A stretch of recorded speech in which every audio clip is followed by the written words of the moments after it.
Today, of course, is Super Tuesday, the biggest day in the race. Voters from 14 states are heading to the polls.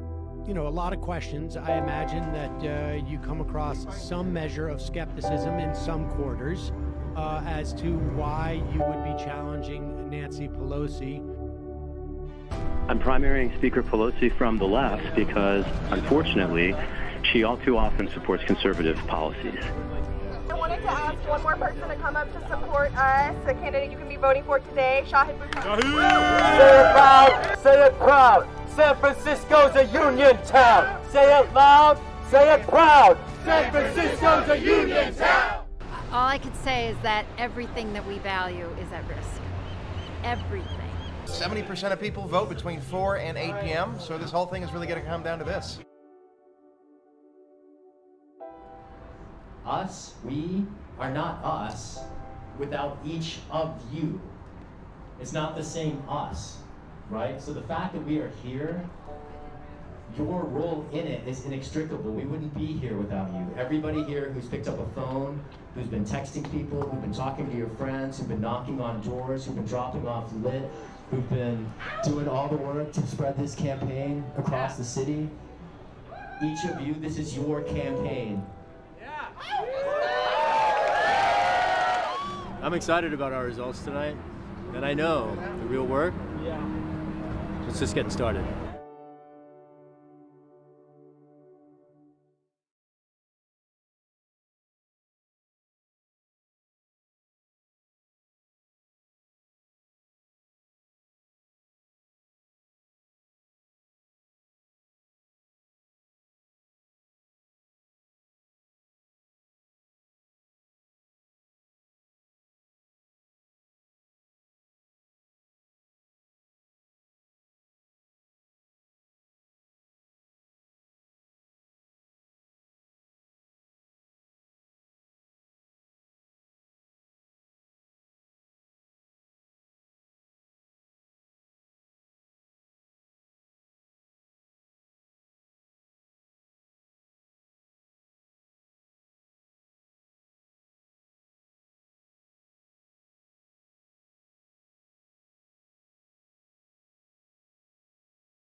Hey, everybody. Good afternoon, evening, depending on where the heck you are. We're out on the West Coast. We're going to talk about this Tuesday, which isn't super. It's just a normal Tuesday going on across the United States. And I have the lovely Laura Livengood here with me. I am John Ellis, and we have Pat Cote joining us here from Sacramento. Hey, Pat, thanks for being here. Hey, guys. Thanks for having me. Yeah, it's awesome. Thank you all for being here. I don't have my monitoring up, but I know there was at least 40 people watching before. And so we appreciate you 44. being here. 44. Thank you all for being here. That's Biden rally numbers. Yes. Well, vote for the other guy. Coronavirus free. Everybody wash your hands. Right.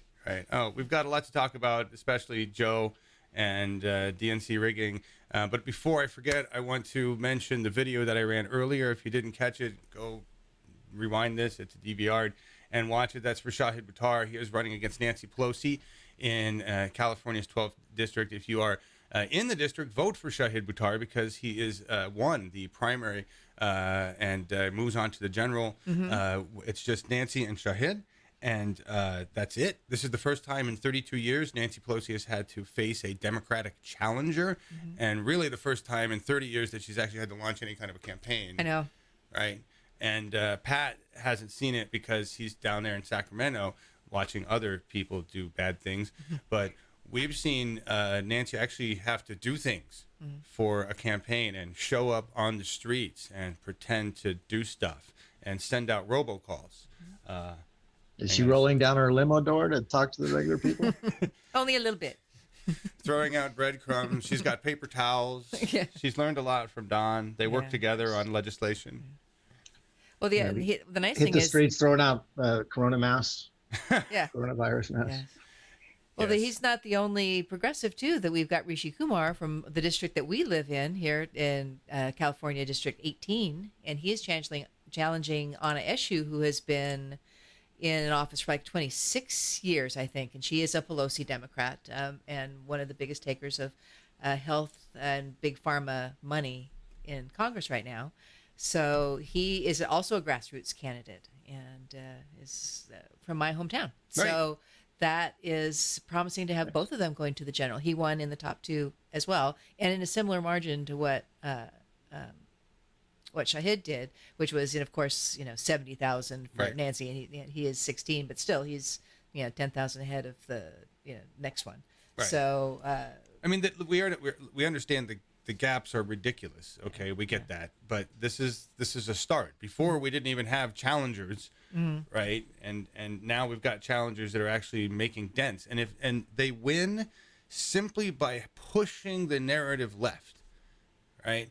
You got to remember that both Shahid and Rishi are going to be pushing left narrative, and they're going to leave their challengers having to respond to that in some way, and so this forces a discussion. And that's really more important than whether they win to me in this round, although I would love to see them both get in.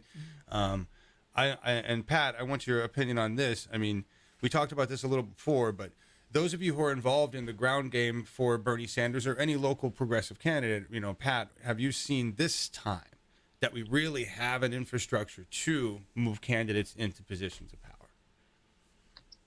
Absolutely. So, as soon as 2016, the loss ended, they formed RREV, which basically created that infrastructure, along with Justice Democrats and what was it?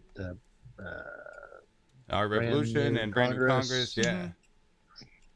So yeah, we've got the infrastructure, and I think they're learning a lot about how an unknown can win too. There's a lot of lessons that the grassroots people don't. They haven't seen many victories, so they learn a lot by every one. Very true. Very true. So on that and helping grassroots candidates win, what do you think about, and this is I don't know if you saw it, but when you have a tweet, doesn't matter what you say, you're getting at least a couple hundred, 1,000 likes and views.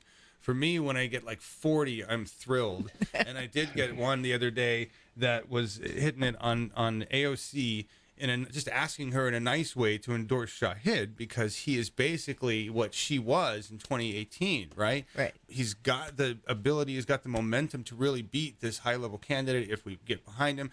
and an endorsement from AOC would be really powerful. And the response that I got from people, and I want your honest answer on this. I don't know if you saw the tweet, but a lot of people saying that it would not be a good move at this point to move against Nancy, and that she needs to build relations, blah, blah, blah, blah. So what do you think on that? And then your answer. You absolutely have to take on Nancy. You know, if you don't win, at least you're making her defend her positions. You're making the progressive positions known, making some contrast. And you know, obviously, if Shahid wins, he doesn't get her position as speaker. But it's amazing how many people think he would, and that's just right. But he does. If she loses, she is not the speaker. Right. So she's gone. She's not in Congress anymore. Right. And sure, they'll put some other douchebag, capitalist, centrist person in there. We won't be able to stop that. But we'll have Shahid Buttar in Congress working with Bernie Sanders, and that's huge, right? Yeah, well, the squad will increase. And so many people think that she is somehow some liberal lefty. I don't know. She's so villainized by the right that she works against all of our candidates, really. Right. So what do you think of, do you think it's the smart move to regarding timing? Yeah. Timing? Yeah, because if Biden somehow cinches the nomination, then that's a real different situation for AOC than if Bernie's the nominee. Very much. You know, I'm in the Overton left mindset for candidates in particular. Like whether you can get her out now, you know, it forces her to be a little bit more left when you have a real left progressive candidate up against her. Right. Somebody in and just everybody in chat, hey, Julie Love and Melissa H and Kathy Cooper and Trev and Expanding Electrons. The super chat is on, ringing that bell. Help us fund these things and send some delegates to the convention, which we have several that will be going as reporters for Uphill Media, including Pat Cote, and we hope he'll end up there, but he's going to have to get himself there with some funds too. So help us help them, and there's links in the description of this video to go there. GoFundMe, Cork FM is a great way to do it if you want to help us build a radio station that will reach rural America. Speaking of rural America, in just a second, I want to look at the numbers here. We do have some data to talk about the actual primary. We haven't really mentioned any of it yet. So, refreshing the Guardian, which is right now what we're using for accuracy, and I'll just put this full screen so everybody can see what's going on. These are the numbers so far. We've got, according to the Guardian, Michigan with 125 delegates at stake, and Biden is at 52%, Sanders at 42%, Bloomberg, whatever, with 10% reporting in Michigan, and apparently that's the hot one right now because it's beeping. And then we have Mississippi already called for Biden, go figure, 82% versus Sanders 14%. It's a lot of misinformed, disenfranchised Democrats. That's unfortunate to see. What else? I know we saw some other numbers here. Let's see. Missouri, Biden with 46%, and they're calling it for Biden, 46%. Sanders, 21%. Bloomberg, 14%. The hell? Yeah. And those were the expected results, pretty much. Were they? Okay. The ones up for grabs for us are pretty much Michigan and Washington. Oh, okay. Those were the only two we were even counting on. I see. Okay. I mean, North Dakota also, but North Dakota only has 14 delegates at stake. Okay, so Washington, where 89. Michigan is almost equivalent of all the other primaries today, with 125 delegates at stake. So Michigan is the hot one right now because we're at 42-52, and with that kind of a split of vote percentage, really, Biden can be declared winner, but he's not going to get an overwhelming majority of delegates, is he? No, for Michigan, you know, if we come in within a few percentage points, I can't see him taking Michigan by more than 15 delegates or something. Maybe more, but okay. So is Mississippi is that the first state that Sanders has not been viable in? if he comes in at 14%. Right. Yeah, I think so. Wow.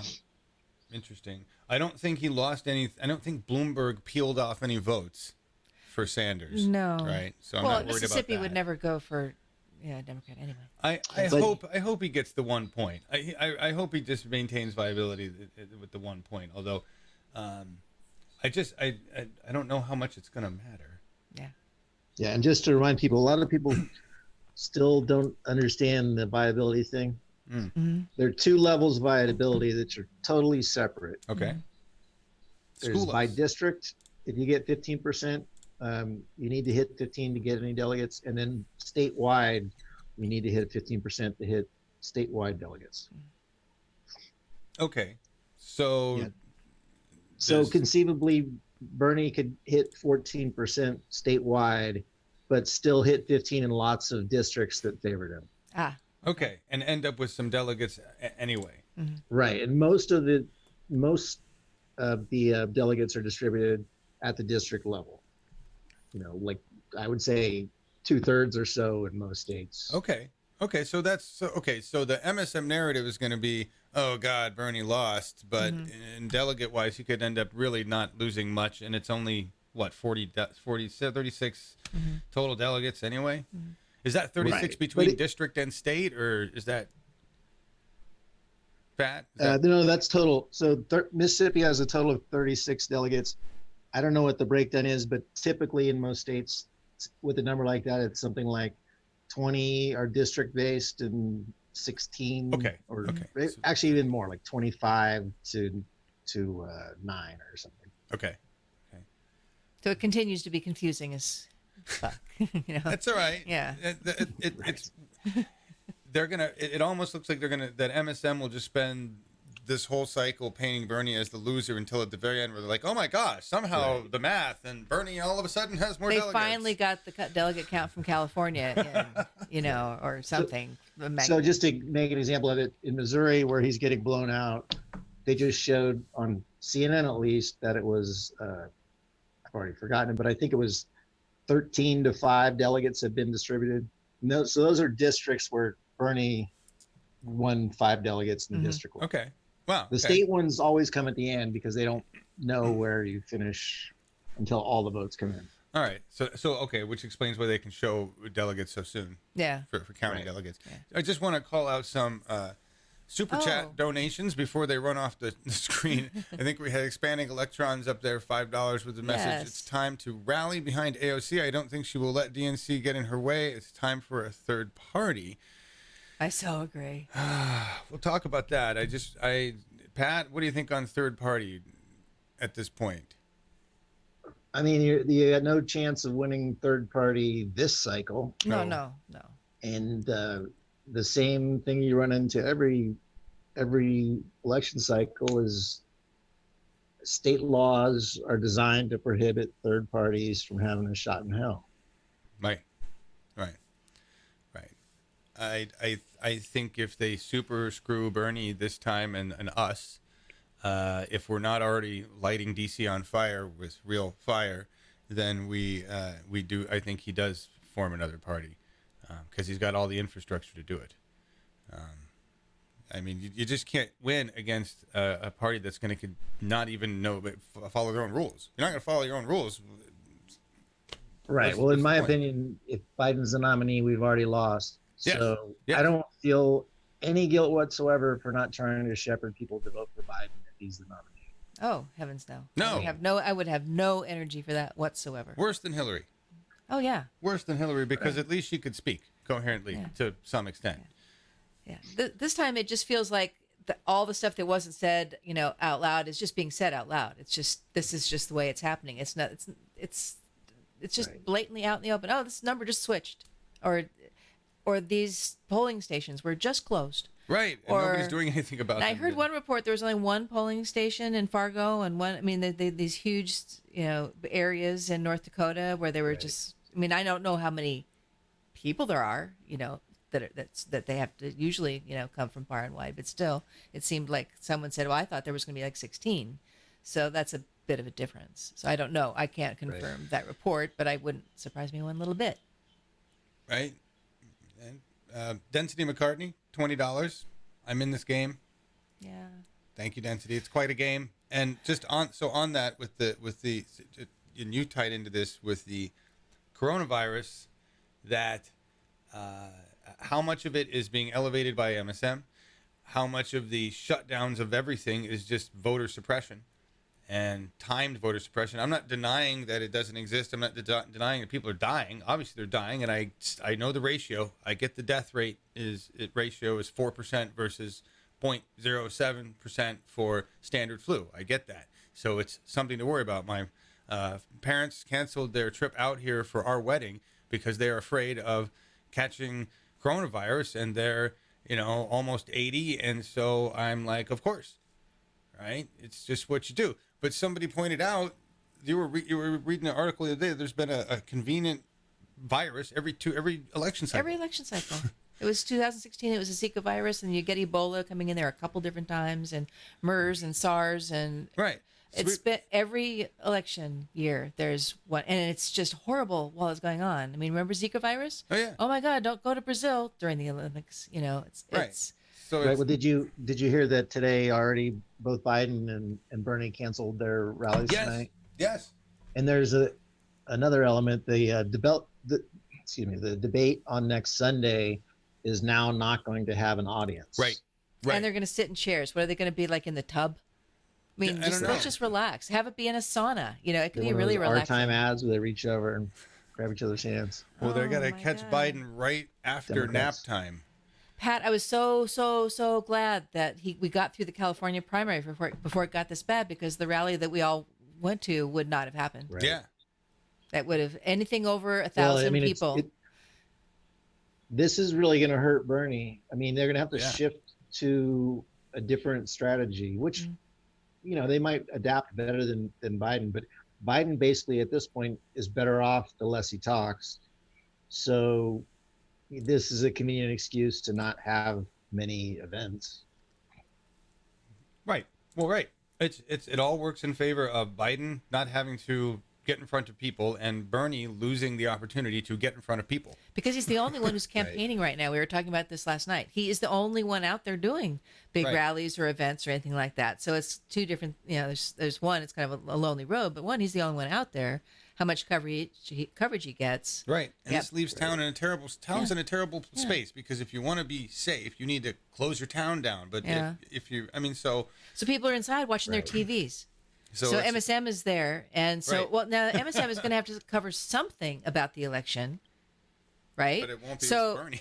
and if Biden's not doing anything, it'll have to be Bernie, whether they slant it or not. But if he does more, tailored town hall things, but they'll just cover more coronavirus expert panels and things. That's class. We got a key race, Michigan. CNN is saying Michigan is still Joe Biden 51%, Bernie 43 with 29% of the vote. Interesting. Don't forget, everybody, that MSM was okay with broadcasting an empty podium. Yeah. So, right. Well, and we should probably not expect to see Biden being interviewed even after the victories, which normally they like to do a victory lap. Right. But his, was it 2 days ago? He finally spoke with Lawrence O'Donnell on MSNBC. And that didn't go well. And what came out of that interview? That if Medicare for All came before him, he's probably going to veto it. And then he's completely attacked a couple of different voters, it seems, and a couple of different times in Michigan. So I don't know. Tell us about that. Well, in Michigan, he was at the auto workers. I don't know some auto plant, and somebody there just had a prepared question about gun rights. Definitely a right-wing kind of person. Mm-hmm. But they weren't being rude. They were just asking him a question from their phone, and typical Biden starts losing his shit. And, you lied. Those are doctor videos. He swore at him a couple times. Got aggressive in his face a little bit. Disaster. Is that the one he called the piece of shit, or was that another one? I'm losing count. The auto worker. You're talking about the auto worker, right? Yeah. I He don't called think it him- was piece of shit, but No, it no, was he something said you're along full of those shit. lines. Full of shit. He says you're full of You're shit. full The of guy, shit. the guy basically said you're going to take away our guns, and Biden didn't know how to handle a typical person who thinks that's what's going to happen, and he got all defensive and pissed off because he's not capable of having a gun. I mean, that's not how you win over anybody, right? I mean, we know this. Right. We do this on Twitter all the time when we're pissed, right? Some of us do. Well, right. Matt. But so then after another event later that day, he was interviewed on his way to his car, and he put that on. Yes. Somebody asked him if that was the way to treat voters, and he said, "What was it like?" Surprises me that Sanders would side with Trump or something like that. Right, which had absolutely no bearing to the event. Yeah. Right. Yeah.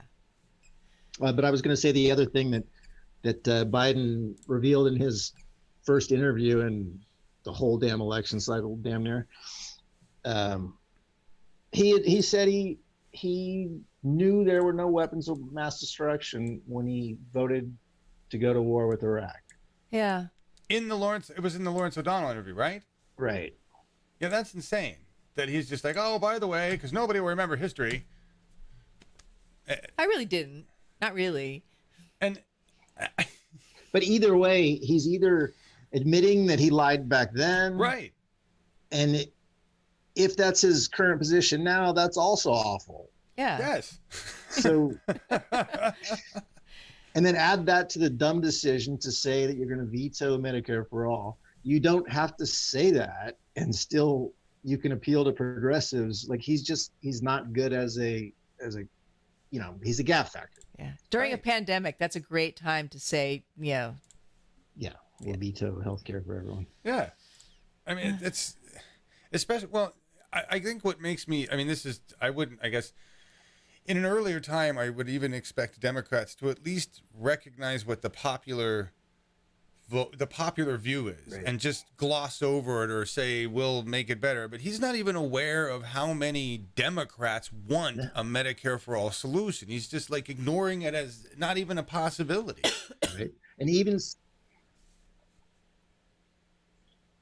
CNN tonight and in all their election coverage, I'll give them credit on this one issue. They have reported that the exit polls all showed that people supported Medicare for all. Yes. In every state. So even Joe, uninformed CNN watcher, is realizing that CNN has lied to them about the popularity of Medicare for all. I don't know if they make that leap, but Well, I want to thank CNN for that, I guess. Okay, I'm going to ask this question because this is coming up not the first time in chat. Is Bernie being weak by not hitting low and calling all this bullshit out? He's gotten a little saltier, but kind of on the ironic, almost funny side. Does he need to dig in, and does he do that? I mean, we know he gets plenty mad, but can he really go in there and start calling a spade a spade? Right. I mean, I'm really torn on criticizing how he got here because his strategy was working until the confluence of events last Super Tuesday. Yeah. So, if you could have predicted this, it would have made sense strategically to attack Biden harder. But he was set to win before this happened, and everyone dropped out at once, and he wasn't given an opportunity to. So, I mean, my personal opinion is I don't mind him saying, look, Joe Biden is my friend. I know a lot of people hate that part. Yeah. But then you need to follow it up, really punch him in the gut with his policy a lot harder than he is doing. Mm-hmm. But he will lose to Trump but his Iraq war vote is disqualified. But, that's the stance. But what everybody is worried about is whether he can even physically do the job, and that's not what Bernie's calling out. He's being very true to form and sticking to his guns and going policy only, mostly, with friendship thrown in. Does he need to pivot on that to win this? Does it even make a difference? Does it even make a difference what he does? I don't know if it would help him to point out that Joe has cognitive decline, for example. I think that gets pushed back against him and hurts him as much as it helps him. Well, have you heard how he's trying to do that? He's trying to do that in a soft, respectful way. Like when they first argued about the debate, my understanding is Jeff Weaver's comment to everybody was, we want to stand up. You know, Bernie wants to stand up for the debate. Nothing about Joe's inability, just Bernie wants to stand up for the debate. And that's the sound message to get out there. And so they have to play it so careful because anything that they do that can be perceived as a smear will be automatically taken and run with. I mean, I think the way, if you're Bernie, to do it is to do it at the debate on Sunday in a way that just exposes to people without saying it. Yes. In a soft and not yelling voice, just being deadly and get people to listen who may not have listened to it. Especially in front of Joe Biden. Yes. Since people are going to see them both on the screen. Yes. It is, in my opinion, a good idea to say, Joe, you're my friend. I love you, but Trump is too dangerous, and I can't let this go on. I'm willing to take this. Yeah. Yeah. Right. Yeah. And then take all the shots at him. Right. Well, I think you were saying it. I think you both have said it already, but you were saying before that he's not. I think the format is that he's not going to get a lot of opportunities, right? Because they're going to have audience questions. Joe's going to be prepped, so Bernie's going to have to take it and then like turn it. It just like immediately. Are they going to keep them in separate lanes, like a town hall, where they just take turns, or are they going to get a chance to interact? And I think that's what they're trying to limit is the amount of time where Joe has to think on his feet. And what Bernie has to find a way to do is take a question, because he's going to get the hard questions. Joe's going to get the easy questions. Joe's going to get the questions designed to attack Bernie on his weaknesses. Right, right. So Bernie has to answer that question quickly and spin it back and have a conversation with Joe and challenge Joe with the questions that Joe won't have to answer if he just sits kind back. of his I know that Joe agrees that this is important, and Joe isn't that he did that with Hillary a lot. I know that Mrs. Clinton, or Secretary Clinton agrees with me that this is really important, and so he's very good at doing that, but that is a little soft. And I think that also taking the questions and being able to turn them around and get the same kind of reaction. He needs to react somewhat to what is being said about Joe. And I think, like you said, comparing, standing or sitting or that type of thing. Well, he could do it just as a, go ahead, Pat. Oh, he has to shock Joe too. He has to hit him with something, that stresses him. You have to stress him out to expose the brain hiccups or whatever you want to call it. You have to put him under a holy shit, stumble, stutter. I mean, not encouraging, trying to make someone stutter. No, but that's, you have to put the president under pressure. If this guy wants to be the POTUS, then let's see how he performs under pressure, because isn't that like number one quality of the goddamn job is how do you perform under pressure? Like, we've let you sit, you're comfortable, we've catered to you. Now you can be relaxed and be who you are, and the country's watching. Right. So. And Bernie needs to make the case that this soft debate format is not going to be given to him from Trump. Trump and Biden are going to have to stand at a podium and go head to head, not some comfy couch talk. They probably won't even debate. They're both parties. Well, there won't be an audience, so it's going to be Trump people. will just make so much fun of him. Oh, poor Sleepy Joe can't even stand up. I think what'll happen if Biden wins the nomination, we'll have the beginnings of what looks like a general election, but it'll just end up being one of the two of them letting the other one win because they're buddies. I think the parties will just be like, we won. We're just showing you that we really are one big happy corporate gang. And I don't think, because Joe can't finish. He can't finish a general election. I don't think he's physically, mentally capable of finishing a general election. So, but you know what? We said that Trump could never be elected president either. So you never know. I mean, right now I'm just watching my country just my government or whatever you want to call it, just manufacturing a whole election. Right. Just it doesn't matter. I said it in chat. If millions of people turned out at the polls, if they decide, okay, this is the ratio that Joe's going to win it, and how can we make it look, iffy, and who can we blame for not showing up? Which is like the kids everywhere, but the kids didn't show up for Bernie. It's like, I'm just so discouraged on Twitter defending Biden, like, well, his dementia is probably not as bad as Trump's. Right. He's the better of two evils again, and we just lowered the bar remarkably. He's supposed to be the best that we've got to offer. Right. That's the idea of being president. He's the best one. I blame it on Obama because the curse of Obama is that so many damn white people, black people, centrists, and even progressives still like fucking Obama. Yeah. And Joe attaches himself to Obama. And here's proof right here. Just one of the counties that in 2016 voted for Sanders went back to its Obama roots because of fucking Biden this time. All right? And this is a Michigan county.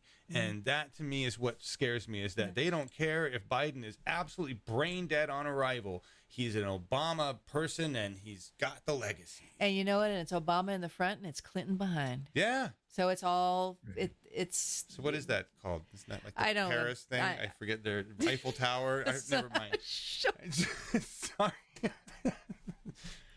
God. Did you lose? We lost. So I'm looking at some exit poll data. Biden won 73% of people 65 and over. Yeah. Oh, Jesus. Wow. Bernie got 23% of that. In where? Just in general so in Michigan, far? I'm sorry. Michigan? Okay. Michigan. Yeah, so Bernie got 23% of the 65 and older. That's our parents. And then 18 to 29, Bernie got 82%. There we go. Versus Biden's 15. So that's there we go. Those are the two competing forces. What were the numbers of voters, though, in those age groups? Right. Yeah. Do we have that data? That's a good point. Don't know. Don't know. I think those usually kind of equal out. They triangulate, I think. Well, I mean, my question is, if they're saying the youth didn't show up for Bernie, well, how many fucking youth showed up at 82% for Bernie, right? Yeah. And well, they're not saying. I guess they're not saying it in Michigan, but they were saying it in general. But we sure saw in California. I mean, the rally we went to was like all kids. We were crazy. the oldest people there. No, well, not the oldest, but no, yeah. we weren't. There were older people, and there were definitely older people than us there. Hang on. You maybe. I was the oldest person. You were not even close. You're a youngin. Shit. Oh my God. I want to talk about doom and gloom. And the fact that we're being depressed about it because it looks bad because DNC is just going to rig the shit out of this thing and we're going to get our woke up depressed about it. I swear to God. We just knew that all the joy of these what we know are Bernie victories being snatched from our jaws of defeat or something like that. Right. It's just I'm glad we worked from home today. But if democracy were solid and we could trust that things were being counted accurately and there was no voter suppression, this is the delegate count. Pat, give us a rundown on how not that far away Bernie is from victory here. Yeah. Right. So, there's a lot of California still to be counted. Somewhere between 50 and 100 delegates. It's kind of undecided and unclear. That's right. That's all right. It's just votes. More or less. Way more give or take. Delegates have been given than the votes percentages justify. So it doesn't really match up in California yet. It's kind of weird. They've given delegates to people who haven't won districts. But that's the fuckery we deal with everywhere. Yes. But regardless, the point is, like, at the end of tonight, worst case scenario, you're looking at 200 delegates, which is a lot. But that's the worst case scenario. And how many delegates are left out tonight? At least 1,000, 1,500? How many are we losing tonight? Yeah, tonight is only 350 or something. Okay. And there was more 2,100 or so before. Yeah, that's why it's not a Super Tuesday, because in the end of the day, it's not a whole lot. Right. No, the 17th, when he gets his ass kicked in Florida, which is what they're saying is going to happen, that's when we're all going to be really sad. Right. And Florida is likely to be a very, very bad day. Yeah. But it's still not going to be decisive. the purpose of saying today was decisive all week, it is because there's a debate on the 15th before Florida. Right. And if Bernie crushed the debate on Florida, you know, if they pretend we're dead again today and none of it matters, I mean, they were already able to effectively suppress a lot of the vote today, I think. Right. You know. Right. Absolutely. Absolutely. With all that. And, you know, a lot of people, like our boss, thinks it's just a matter of point shaving. They don't need to do big slaughters everywhere. They just need to shave enough off. And close some polling places. Right. You know. So like I was watching Steve Kornacki on the board the other day, and, you know, they go all the way through Super Tuesday, circling things and saying, well, this is why it's really bad for Bernie, because this, and then you've got after on the 17th, you got Florida where he really gets murdered. And then there's Alabama, and they circle it there. Okay, well, that all looks bad, but Alabama, after that, you still got like 1,800 delegates left or something. And then you've got like New York and New Jersey's and all the Bernie states. They cut it off at the worst possible point to tell the public. Mm-hmm. Right. Like Alabama. It's hopeless. It's hopeless at this point, everybody. Alabama is hopeless. So the 17th next week is Arizona, Florida, and Illinois. We'll get Illinois. I hope so. I wouldn't be surprised if we get Arizona. Yeah, mine not either. Arizona is a lot more progressive than we give. Hispanic population. I'm sorry, what, Pat? What? Oh, I'm just a lot of Hispanic people. Oh, yeah. Arizona. Right. No, and he has, Right. and he has spent a lot of time there. The Hispanic vote hasn't shown up just like the youth vote for Bernie. Arizona was last time in 2016. The Arizona primary was when I had my, oh God, they're not going to let this happen, are they? Right. Moment. The night before when they were hearing about polls closed, and I'd watched enough returns with John at that point, and I started to realize that as excited as we all were, that they weren't going to let it happen. No, I thought we were strong enough, and we may be strong enough, but it's sure not going to be by a landslide. It's going to be fought, you know, all the way to the convention and through, I bet. Right. But no matter how depressing things look, you got to realize you're up against Joe Biden, and Joe Biden any day has the possibility of doing something completely disqualifying that actually gets him disqualified. But it seems like he keeps doing things, and everybody. What does he have to do? What does he have to do? Die? Well, it has to be on the debate on Sunday. I mean, it has to be seen by a lot of people. Dying on the debate stage would be absolutely what it would take. Oh, you're passing out. Just passing out, I think. We don't need to die. He could pass out. I bet you they could work around a pass out. I really think the only they would way... excuse whatever happens to him as... Yes. Even if it's a health issue at that point, they're going to say, well, he's going to win it. It's him. We have already passed beyond Orwellian news. We've moved far beyond idiocracy news. We've gone beyond parody. We are at news people literally lying to our faces because they cannot say otherwise. I mean, they're just ignoring reality of what goes on. And so I would try and look behind their eyes to see if they're screaming at you, going, "Help me!" Right. Because they have to be. And they just keep throwing, bucks at them, and right. It's not the best. It's not the best. But we until Bernie says put down votes, pick up pitchforks, we got to keep attempting the democracy route. Right. Well, so currently, even on CNN, their delegate totals, Bernie's down 93, nationally. Mm-hmm. Okay. Going into tonight delegates. Or including? No. And if he gets shellacked tonight, maybe you get it to 130 delegates on top of that. Okay. You're around 200 in the worst case tonight. Okay. And New York alone is worth near 3, So. Okay. And Bernie's likely to do well in New York, right? One would hope. Right. But if Biden had a debate where he really exposed how unlikely he is to beat Trump, you've got so much of the vote left that Bernie really would win this thing. Wow. All right. CNN just called Biden the win in Michigan. So let me see. I just refreshed the Guardian here. You got Michigan for Biden, Missouri for Biden. Michigan's got 31% reporting. Missouri only has 4% reporting. Mississippi, 9% reporting. They've called it for Biden. There's some scary numbers there. And we've got no information on the other three yet.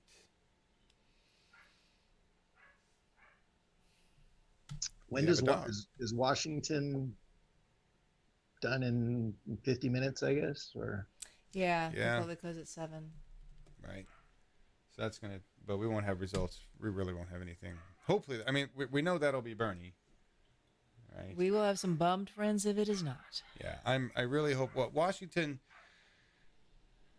is that our dog or you dogs? Not mine. No, it's cat. No, we've got the windows open in the kitchen. Oh, that's right. Windows open in the kitchen. So, do you know how many delegates are at stake in Washington? Washington is 89 delegates. Yes. Okay. So, I mean, that's a good chunk. I mean, that makes up for a good balance right there. And Bernie should carry that strong, I hope. I really do. Right. So if he actually wins Washington and is fairly close in Michigan, there won't be a huge delegate pickup for Biden.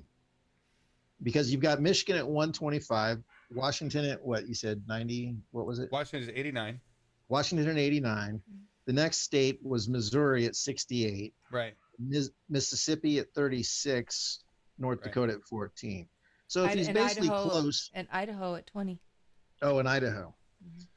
Yeah, but not much going on there, really.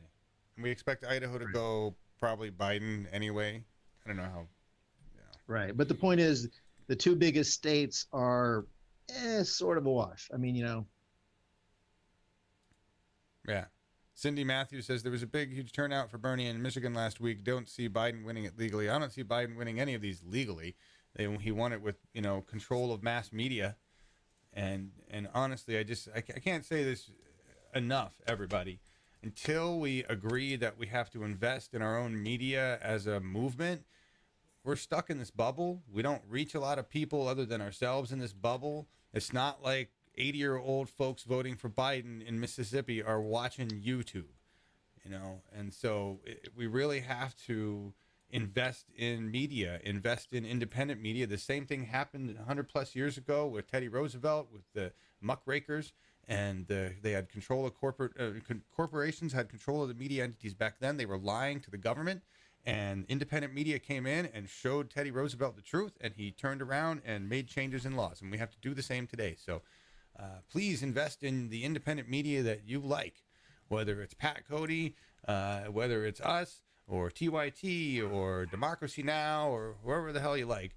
Give them some money, because I guarantee you the same way we have to support Bernie is the same way we have to support our information pipelines. And the Sinclair station somewhere in a rural area costs about $3 million. And then you got to run it. So it's not impossible. Just imagine every TV station is about buying a senator. It's about what we're looking at, okay? There you go. And if we can put Bernie in office, we can buy senators. Any updates on CNN, Pat? Delegate total, they've given so far in Michigan, 20 delegates have been awarded to Biden and 16 to Bernie. So right now, that's a 4 delegate pickup for every 36 distributed. 89 left to go. All right. Well, that's not so bad. It's not going to be a blowout. No, they'll get to, but most of America is not going to get the math. They're just going to hear Biden wins, Biden wins, Biden wins. And then, some 2 months from now, maybe close to November, we'll have actual delegate totals, right? Right. And if you finished all the totals, all the counting, Bernie is probably up another, he probably has another 50 delegates than they're showing on the count. Right. And if you go to some of these places, like Dallas, Texas, they had 44 flash drives that didn't even get included in the vote. So I believe they were ordered, they had a legal fight, and I think they're going to tally those votes and include them. I mean,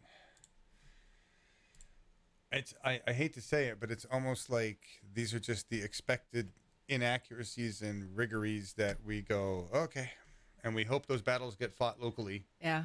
And we wait to hear Greg Palast talk about it. You know? I mean, talk about feeling hopeless and helpless. And yes, massive insurgents, nationwide strike, general strike. Yes. And that's what it feels like. Everybody's home. Places are empty. There's a strike going on, or at least what looks like one. But pardon me while I interrupt your independent media to let my cat out. That's quite all right. Okay. We'll Our cat probably wants to go out too. We'll go to this shot, and we will thank Jan on Tech for a $50 donation. Wow. A wedding gift for John and Laura. Aww. Thank you so much. Congratulations on your upcoming wedding. Wishing you a lifetime of love and happiness. Keep fighting, democratic socialist revolutionaries. Yeah, right on. Yeah, the revolutionaries have to stick together. We do. Thank you, Jan, so much. And if you didn't know, we are getting married very soon, and we're trying not to stress out about it. We figured everything would be all nicely decided by the time that this came around, but it's but no, it'll be fine. And we got a lot of friends coming up, including Pat. Yes. So that'll be fun, and Marcus, the Germans are coming. Marcus, Dennis. Marcus and Dennis. I'm sure we'll do some kind of a live stream at some point from the garage. And you can see what's going on for the wedding. We're both baking stuff, cooking stuff, making.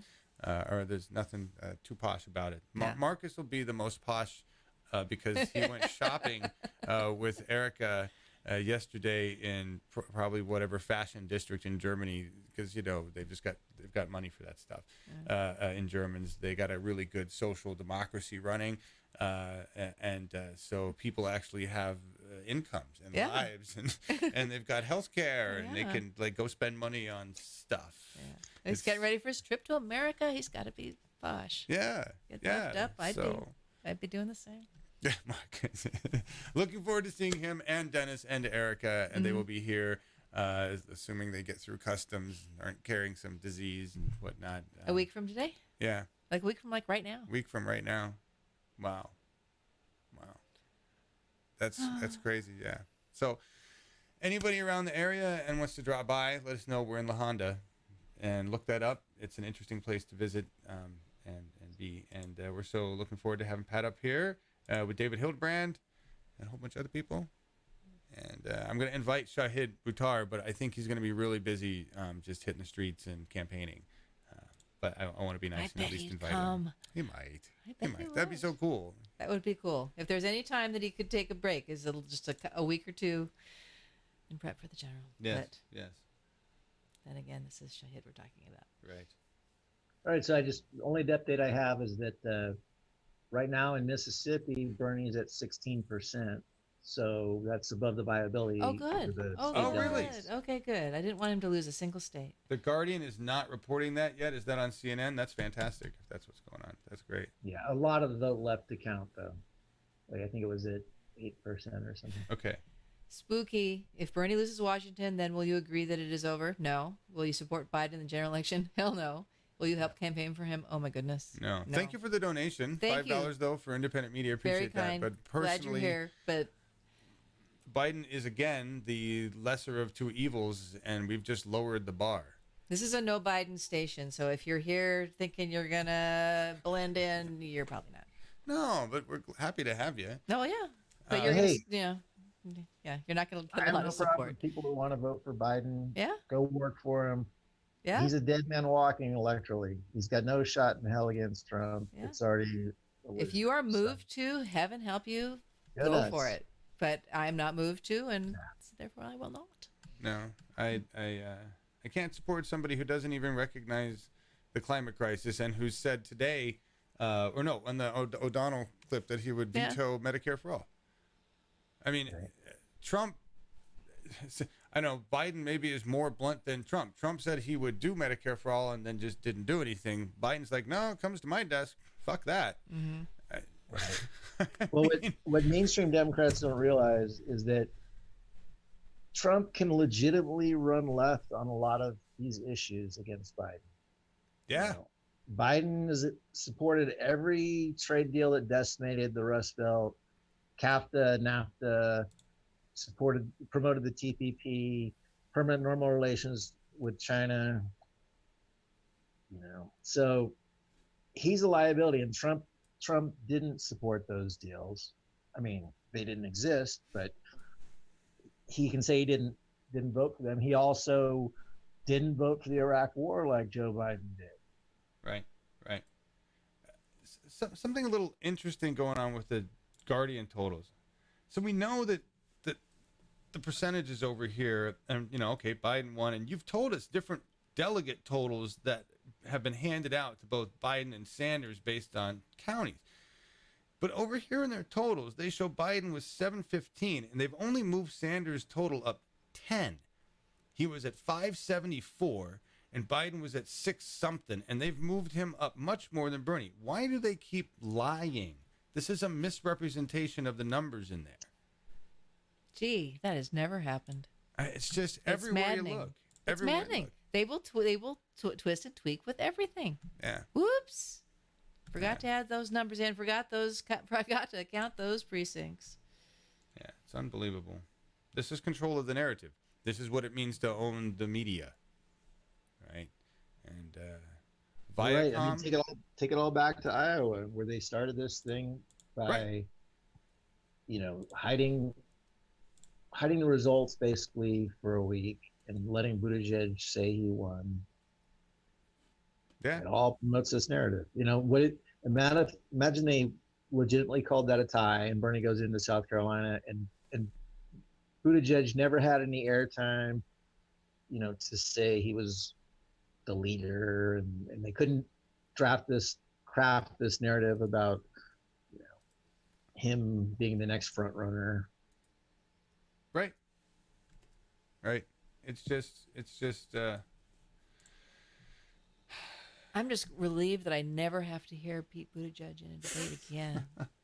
Oh my! I was very happy when he. I thought that about Beto until Beto came out and endorsed Biden. Had to hear his dumbass again. Yeah. So, everybody, you can donate if you're in the chat. Super Chat is live. You can donate right from the chat there. If not, you can go to donate.uphillmedia.org and donate. I just dropped the link. Thank you.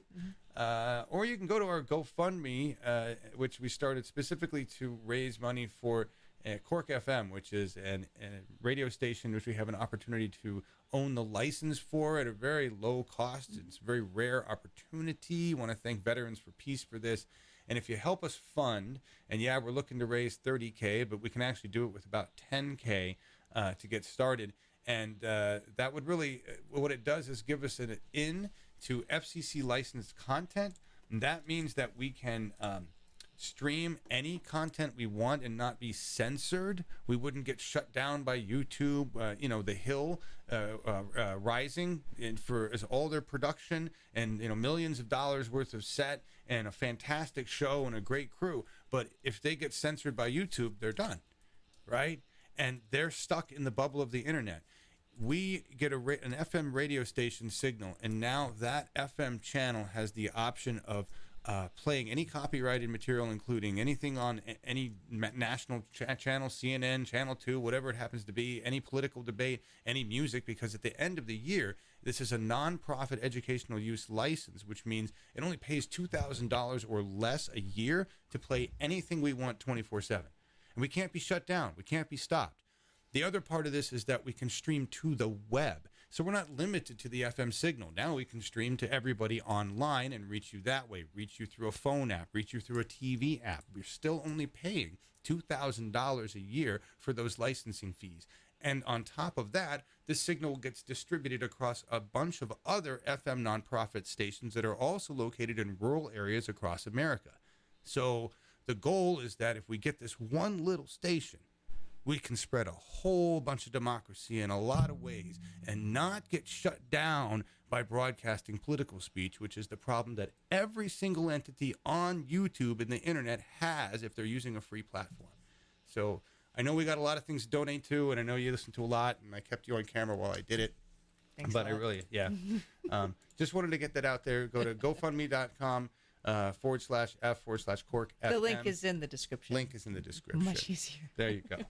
And we'd have Pat on. He'd have his own show. Yeah. You know, it'll be a fun thing. You donate. There's different levels. Donate enough, and you can help us pick shows. Brunch with Nate's liver. Brunch with Nate's liver. Yeah, we'll do that. Mimosas for everyone. We'll make it one of those shows where I'm just feeding my cat on a webcam for an hour. If that's what the viewers want, then that's what the viewers will have. Listeners. Well, but see, we could actually do a video show, broadcast that to our website. The audio would still go out on the FM signal and still be there, but we can do a video show to our own website, and so it's for an FM radio signal license in a 10-mile radius. It gives us a hell of a lot of publishing power. Yeah. Right. That'd be fun too. Yeah. Thank you, Brent Kinney, for $20. Nice. Did we miss somebody else up there? Nope, we're still. Really appreciate everybody that has donated, regardless of your political views. It's great to know that you respect and want to help independent media. And so thank you all so much. We've been doing this for 5 years now. This is the original Bernie 2016 TV, and now we're called Uphill Media. And Pat's been around for just as long doing this, and we're all just kind of a bunch of old, pissed off revolutionaries. And Amen. Yes. Any updates on MSM, Pat? I just lost my signal, so I'm working on it. All right. Cindy Matthews asked if Warren would give her delegates to Bernie or Biden. I think her delegates would be free to go where they want at the general. Is that right, Pat? You don't gift anything, I don't believe. That's my understanding, but even the states have their own rules on how some of that is distributed. But regardless, if nobody has the votes on the first ballot, then every single person's delegates are free. So if nobody has 1,991, I believe it is, they're all gone. Even Bernie's are free. Mm-hmm. Bernie's are free. Warren's free. Lang's are free. Okay. Right. Well, so if Biden gets into the end, but can't walk or talk, or is it in a coma or something, anything could happen. I mean, granted, the establishment's going to push someone, but if Bernie's close, there's always the possibility of picking up 300 of Biden's delegates, or right like that. I'm so scared of the Obama legacy that it's so strong and that it's just not going to carry over. But before I get even more depressed, I do want to say thank you, Kelly M., Bernie 2020, for a $20 donation from one low-power FM station to another. Yay, Brandon, Oregon. Brandon or Bandon? Bandon. K-Bog. Bandon. K-Bog. KBOG. Oh, what love that. Love that. Good luck with your station. Thank you. Well, thank you. That's so great. Yes. Good luck with your station. Love you guys. Thank you so much. That's I got to say, when this opportunity came up, I was so excited, and I completely forgot that we were heading into primary season. I just was like, oh my God, we can have a station. And I went all ahead, and everybody else was like, dude, everybody's thinking about Bernie. It's like, oh. Yeah. So it's really hard to raise money for this while we're all raising money to save the planet and our lives and everything else. But thank you so much. We really can get started with very little. And I think Larry does the budget and the money. Mm-hmm. And I think Larry has already seen enough excitement in this he's like, okay. Oh, so, cool. Oh, great. Well, thank you. Larry's Santa like, okay, Larry. yeah. Because he'll make sure that if once we engage in the contract, we pay. Yeah. So that's true. That's why Larry's important. But thank you guys. All right, any updates? I keep refreshing here. I do see that the Guardian finally does Michigan. have Bernie being valid in Mississippi. But what are you going to say, Pat? That's good. Michigan, about 55% of the vote, and Biden's up 13% with 53 to 40, roughly. So, still a chance here, really. Well, they haven't called it. Oh no, they did call it, but They did? yeah, they did call it, but he can get that close for sure. So yeah, I mean, so on the distribution of those delegates, especially if we look at county delegates, there's a chance that Sanders could end up with the same amount of delegates or close, right? Right. I mean, it's going to be if it ended 53% to 40%. There's no way you come away with more than 30 delegate lead or something. Right, right. So I mean, it's not going to be a runaway victory for Biden in this particular round of states. Right. It just isn't. I mean, it would be nice. I mean, it where it hurts us the most is the narrative about the Rust Belt, because Michigan is the first state away from the South. Right.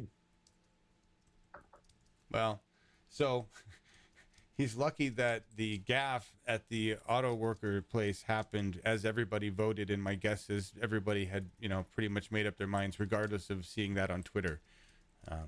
Let's hope he can get ahead, right? So that he can gaffe earlier, and then we can get that out to public. Right. I mean, the debate is everything. If he has a really bad debate, that is going to cost him.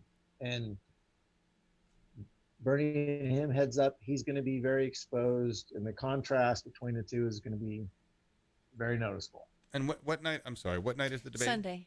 Sunday. I always do they set a time? No. It's better. I would rather have Pat doing his tweets, because that's what helps me through the debates. So leave him. I know, but I was thinking like an after. I don't know what time, Pat. What time is? Do you know what time it is? Yeah, I haven't seen the time yet. That's what I'm curious about, because calendar. if they're really trying to benefit Biden, they 6 p.m. people. 6 p.m. Sorry, Pat. What were you saying?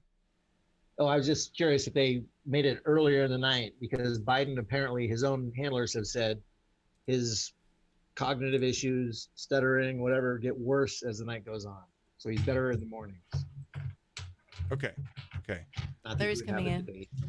I see Larry came in, and that's why we're on this shot, everybody, because I'm trying to figure out how to get the shot back. And Larry, I muted you because you were making a bunch of noise. Larry's going to come in and tell us about delegates and what's going on as soon as I can see him on camera. Do you want to just put a cover on for a minute, take a break, put a song on? So just so you all know, I'm going to need to get this set, but you want to stay here for this, because Larry is a registered parliamentarian, and he is a big cheese in Oregon parliamentarians, which means he knows Robert's rules and parliamentarian law, and he will be able to explain some details about the delegates and what it would mean that there is a contested convention possibility, and what we can do to avoid it, or what we can do to fight against it. So hopefully we'll be able to get Larry in here. So I'm going to put on the cover card for a second. Please stay and chat and hang out and have a good time. And we will be back as soon as we can get Larry in here. Thanks, everybody.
All right, everybody. I have Larry Taylor, registered Jedi, parliamentarian, amazing guy with us. And I mean that in all sincerity. You know, he knows a lot about parliamentary procedure, and he's going to tell you about how there could be or might be a brokered convention and what we could possibly do about it. Larry, take it away. Thank you for that wonderful introduction, John. You're so generous. But as a former employer said, talk is cheap. So thanks. Yes. Yeah, I was thinking about this because I had heard some newscasters say that, well, since we only have 2 candidates now, it's no longer a brokered convention. But I started thinking about it, and I realized that it might not necessarily be true because some of the delegates have been allocated, and it's not a situation like the delegates that Liz Warren has earned so far or that Mayor Pete has earned is under their control to delegate. They're all, to the best of my knowledge, still bound to vote for the candidate for which they had pledged when we get to the convention. So at this point, my expectation is that there will be the Warren delegates showing up and the Pete delegates showing up, and so everyone has to cast their ballots as they were pledged, and there's nothing to pollute it like super delegates. So because there is more than 2 delegates and there's a smattering of delegates that have been awarded, it's no longer a situation where it's like 2 candidates and one has a majority. So it is possible that we could show up at the convention with no one getting 50% or more. Right. Okay. And that's just on the first round? Yes. Right. And then, but don't they all get free on the second round? Well, apparently Oregon state law, which is where I'm from, bounds you to the first 2 rounds of voting. I don't know if that's universally true with the other states or not. So I guess the Warren delegates, well, there won't be any Warren delegates from Oregon by that point in time. But yeah, I'm bound to the second round. So the second round will be interesting because that's when all the super delegates can then cast their votes. And then if none has a majority, then we would go to a third round. And that's where everyone is free to vote for whomever they want. Wow. And it starts getting really interesting. And then you could get someone like, Hillary Clinton nominated to represent the party or something like that. Well, she would be better than Joe. So I say, let's just go for it. And what did you say? What did you just say? So, question here. So, are you telling me that the superdelegates, the vast majority of which will vote for Biden? We don't know that. Well, yes, we do. I just gotta say, really, do you think Sanders has more superdelegates? He certainly didn't have with the Hillary group, and Hillary group mostly goes to the Biden group, right? Yeah, but a lot of burners have been placed, and so I don't think it's a majority, but I think that there's more than previously, in 2016. I agree. I have not seen a count. No one knows, and even if there was a count, I guarantee you what they say on MSN will be inaccurate or not include something, right? I mean, we're seeing that with the delegate counts tonight. They still haven't awarded, I don't know if you're aware, they haven't awarded like 100 of the delegates from California still, just to keep Bernie down. Otherwise, he might be tied or in the lead. Well, you heard why. No? So you people in California had 3.5 million ballots to count as of last Wednesday. Oh. So there's some accountant going, one for Joe. No. You think they're more sophisticated than that? No, and I think no, not at all. I mean, there was the mayor of a town was denied voting rights in some. I mean, it's just like, wow. Yeah, mayor of St. Louis, I believe. Yeah, St. Louis. Yeah, it's a tiny town. Yeah. Didn't show up on the voter rolls. Finally got to vote, but it was quite the process, and polls closed all over the place. Right. So. Melissa said, how is this possible there were states that Bernie won, but the delegates went to Clinton? That was because the superdelegates could cast, well, they weren't supposed to cast their votes in the first round, but they were counted as if they had, because they had already pledged to Hillary, of course. So that's why. In 2016. In 2016. Yeah. So that was how that was how a delegate count could be higher for Hillary in states that Bernie won. because they were adding super delegates.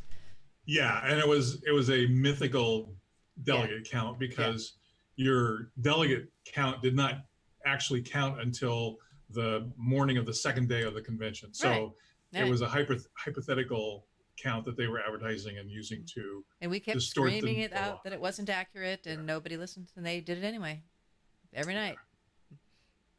Well, at least this time they're waiting for the second round to screw us. Yeah. See? Yeah.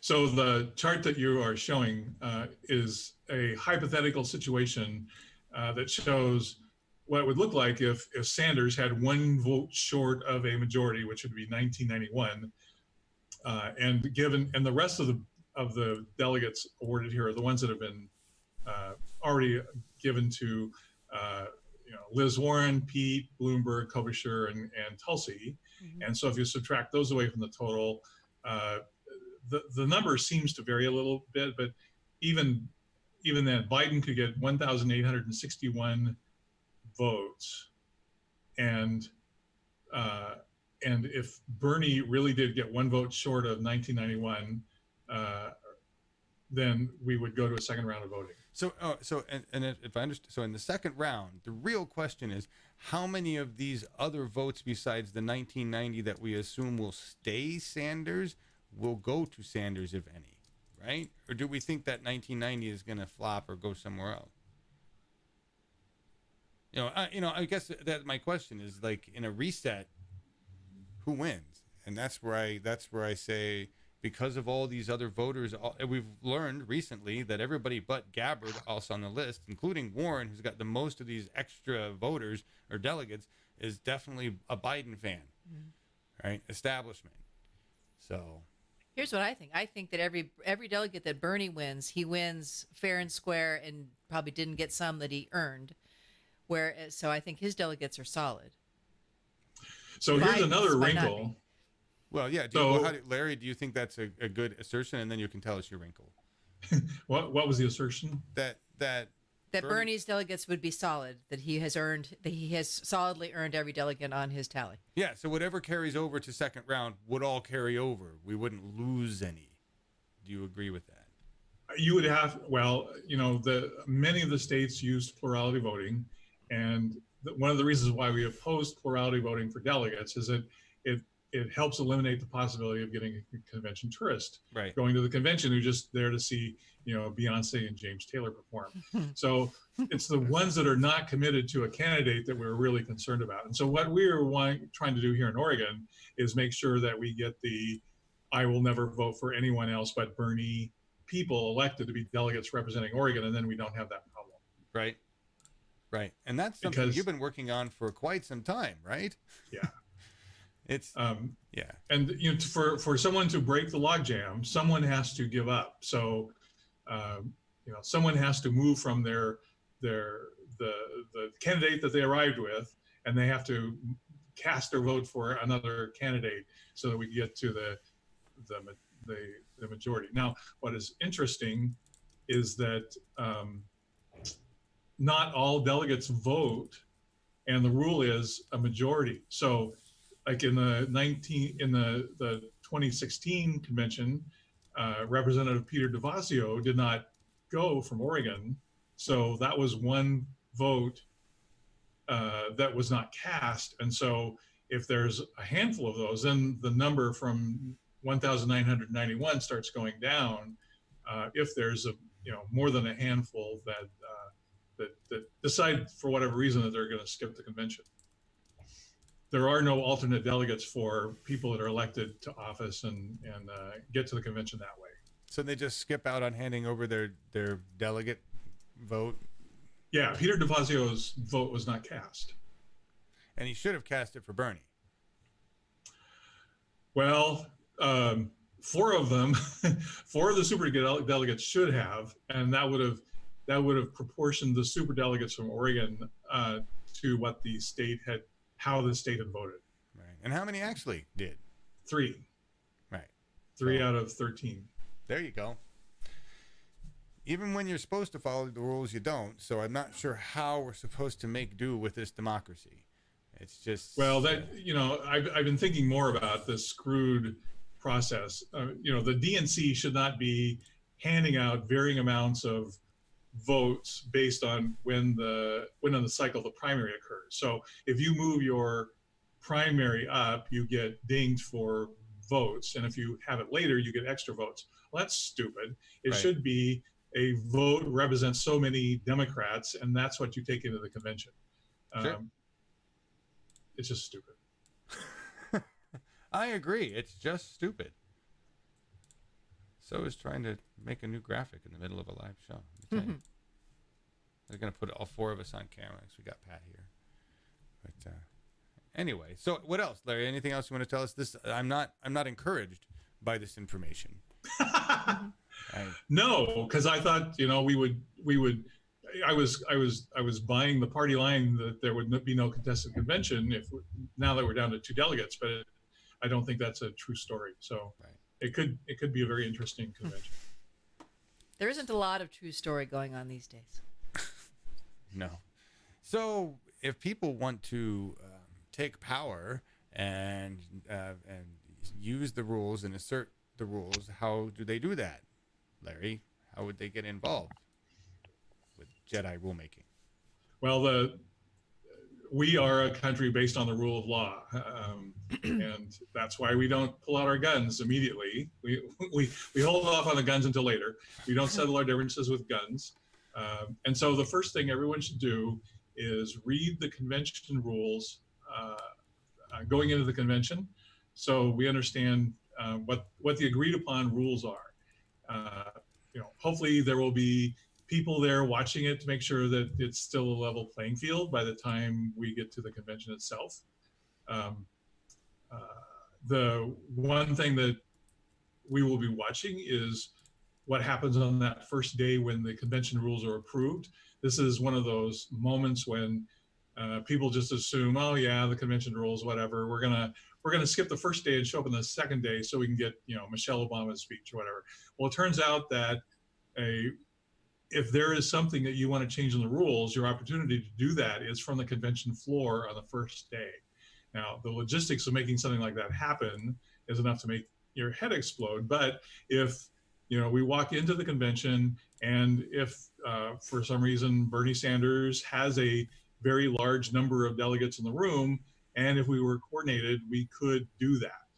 We could walk up to a microphone and say, I move that we replace, section 8 of the convention rules with this, and then walk up with, the replacement document, and then have a debate on the floor of the convention, and then have a vote, and get it passed.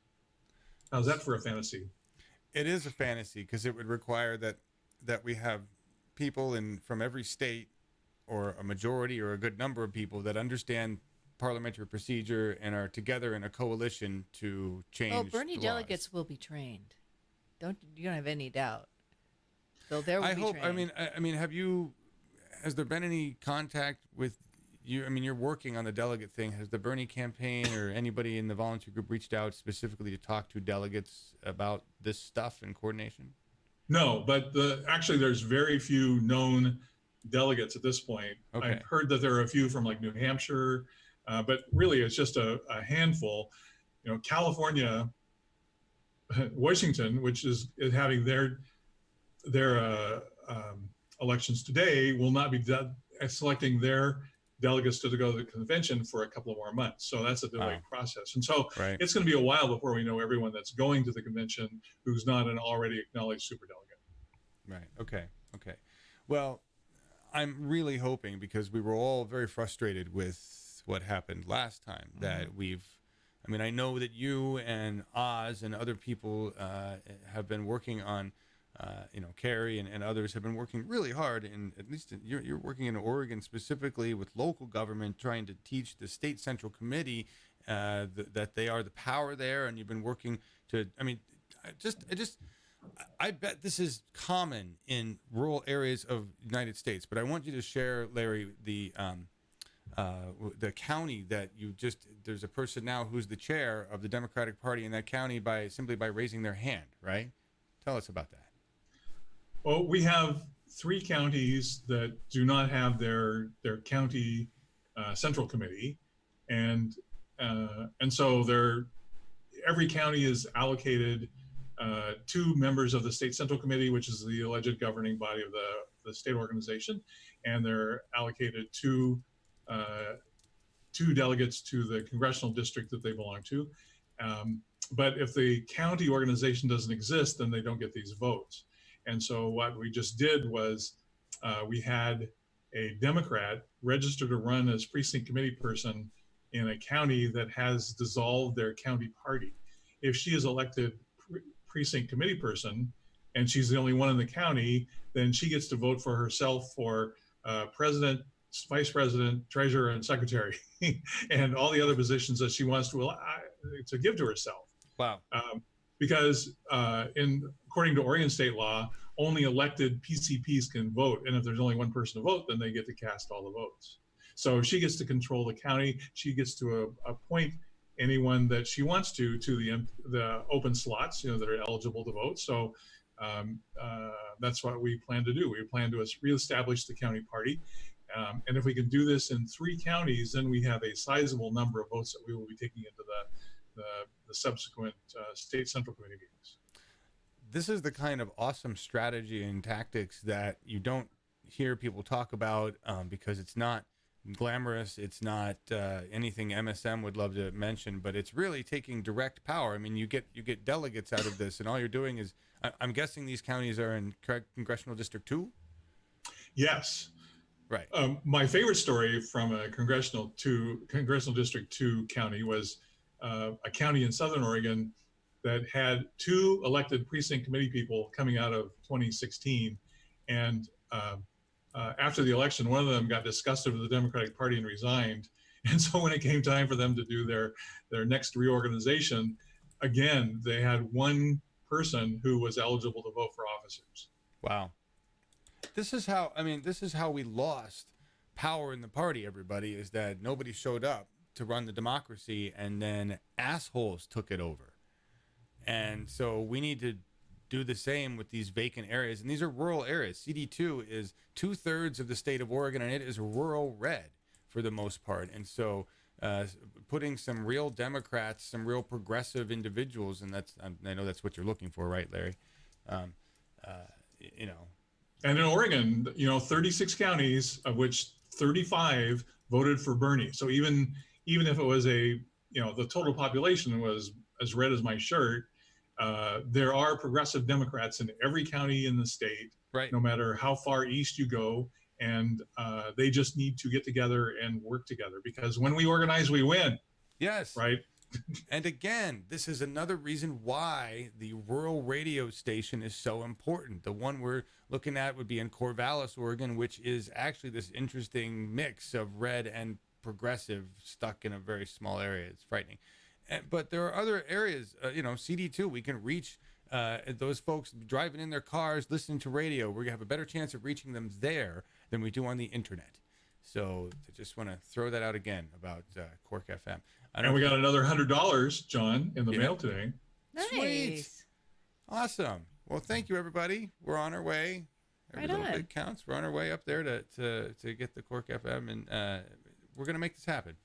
We're going to make this happen. We already told everybody live on air, Larry, that you were feeling good about it and that you were going to take care of everything. So it's too late now. We're going to make it happen. If you haven't seen it, please go to our YouTube channel. It's Uphill Media on YouTube. You can find it by just looking for Uphill Media on YouTube. Or go to parliamentarytalk.org, where you can see Larry's latest show. Yeah, they're watching a show on Uphill Media, so they're on the channel right now. Right.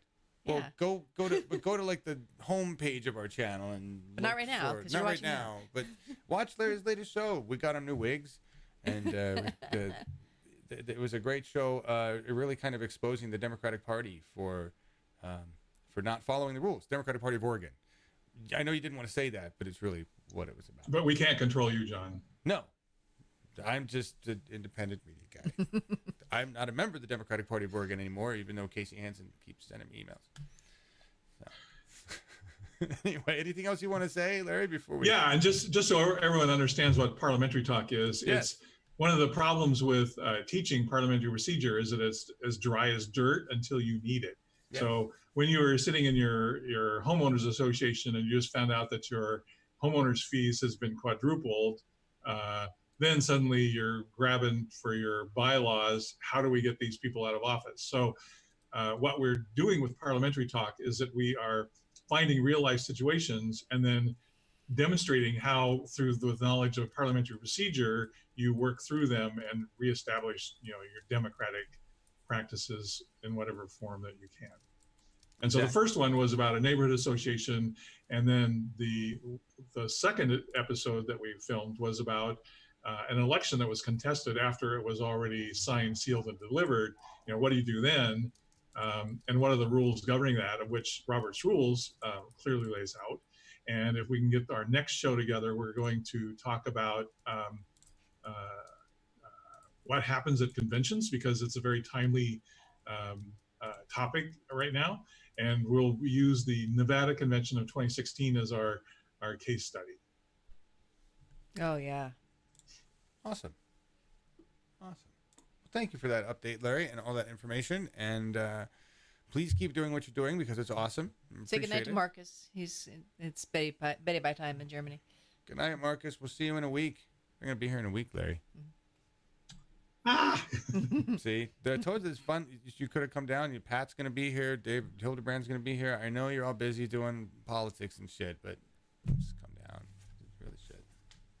I'm sure I'll see Marcus somewhere sometime. Yeah, we're gonna come up for the Parliamentary Talk in April. So cool. And then I'm gonna interview him, German style. Don't even know what that means. Good night, Marcus. Have dreams about German style. Thank you, Larry, for telling us all about Parliamentary Talk. And people, go there. You can register. You can learn how to be a parliamentarian. Larry will teach you, and you can find a group in your state or county or area. Larry will help you find that. And this, if I'm not mistaken, Larry, the National Organization of Parliamentarians could certainly use some younger blood, right? Yes, the average age is something like 105, and we would like to bring that down to 60. Yeah. But this is another great opportunity, all right? Parliamentarians, and Larry can tell you he's enjoyed quite the jet set life. Just kidding, so far. But no, once you become a registered parliamentarian, you get asked to do this for lots of organizations and groups, right, Larry? Oh, yeah. So, lots of groups, not just democracies, lots of organizations use these rules, and they find people that know the rules, and then they pay them to help them understand the rules, right? And if you, I don't know if you guys remember this from last time. I didn't mean to put you on here. If you remember this from last time, when we were I think it was some messing up going on in the 2018 midterms, and we were looking at some congressional hearings, and behind every person on that in that meeting was a parliamentarian advising them on what they could or could not do. It was just like a team. It was crazy. And they would, motion this, you do that, blah, blah, blah. And it's if you like that kind of stuff, it's like if you play real-time strategy games, this is real-time strategy with other people's lives. I mean, what could be more exciting? There. That's how we pump this up. I was trying to figure out how we pump this up for the kind young of a Hunger kids. Games thing. There you go. Yeah. Yeah, except you're congressional hearings is a Hunger Game. It really is, though. It really has become like Capital City, and the rest of us are just out here in our and we aren't the ones with the wigs. Certainly, when they follow the rules and bless their little hearts, for the most part, they follow the rules, even though they bend them to the point of being completely stretched out of shape. For the most part, they still talk about, well, if we're going to do that, we're going to have to change the Senate rules, or we're going to have to change the House rules to do something else. At least they're still abiding by the rules. Now, if Trump is elected for a second term, I think his abuse of rules is just going to get more egregious, and we're all going to end up in jail.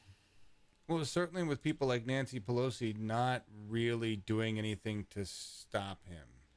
So I agree. If we have a Congress that's like, whatevs, then it's whatevs. I mean, truly, and we're talking about this in just smaller increments of, taking local power, but Congress really should be the governing body over the president, and they're currently just kind of like whatevs, and that's on both sides of the realm, right, Larry? So we gotta get Bernie people to work with, right?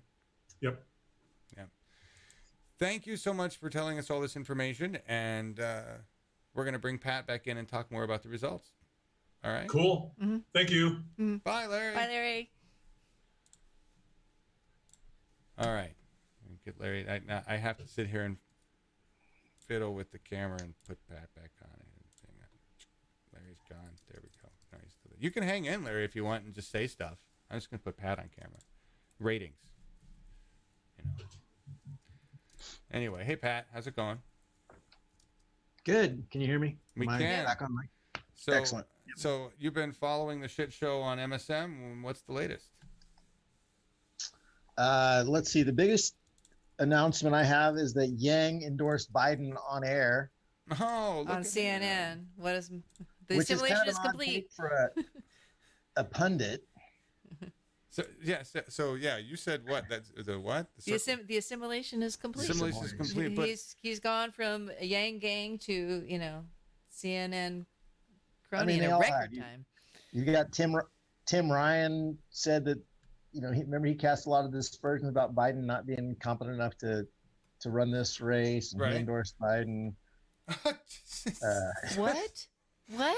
So yeah, and you said something earlier. Bloomberg money. It's Bloomberg money behind the scenes. Could be. That's what it is. But Pat, you said something. I mean, you're right about this. How many pundits just came out on air and said, "I endorse X"?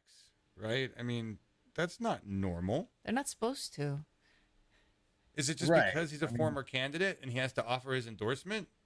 Right. And then so the whole panel discussion on CNN at that point was about Bernie getting out of the race soon. Like, he really should get out for unity's sake, the standard stuff. And just not have a race. It's March. We're just supposed to the rest of the primaries canceled.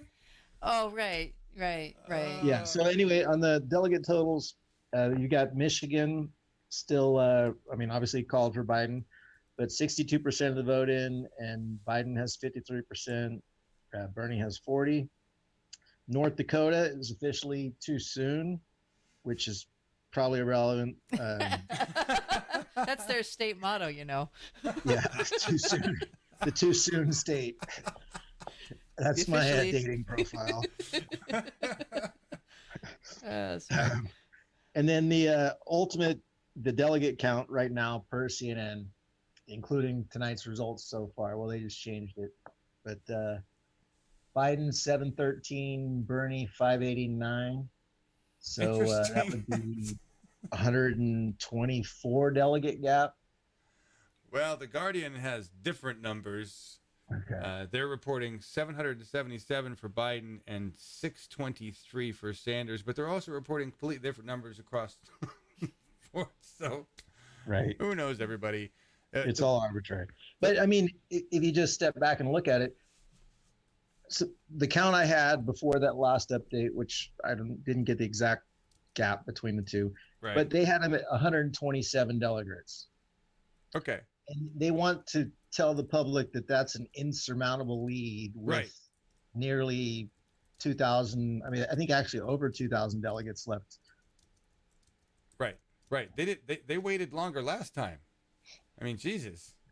Right. And the race literally consolidated last week down to 2 candidates, and they want to call it over before their first head-to-head debate. Well, I'm all about having elections done in 6 weeks, but this is not the right time. I mean, they've kind of, right.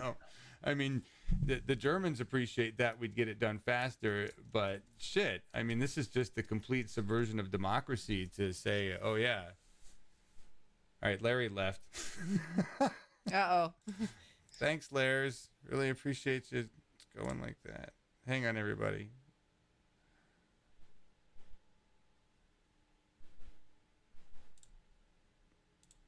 Clyburn on NPR demanding DNC now shut down primaries.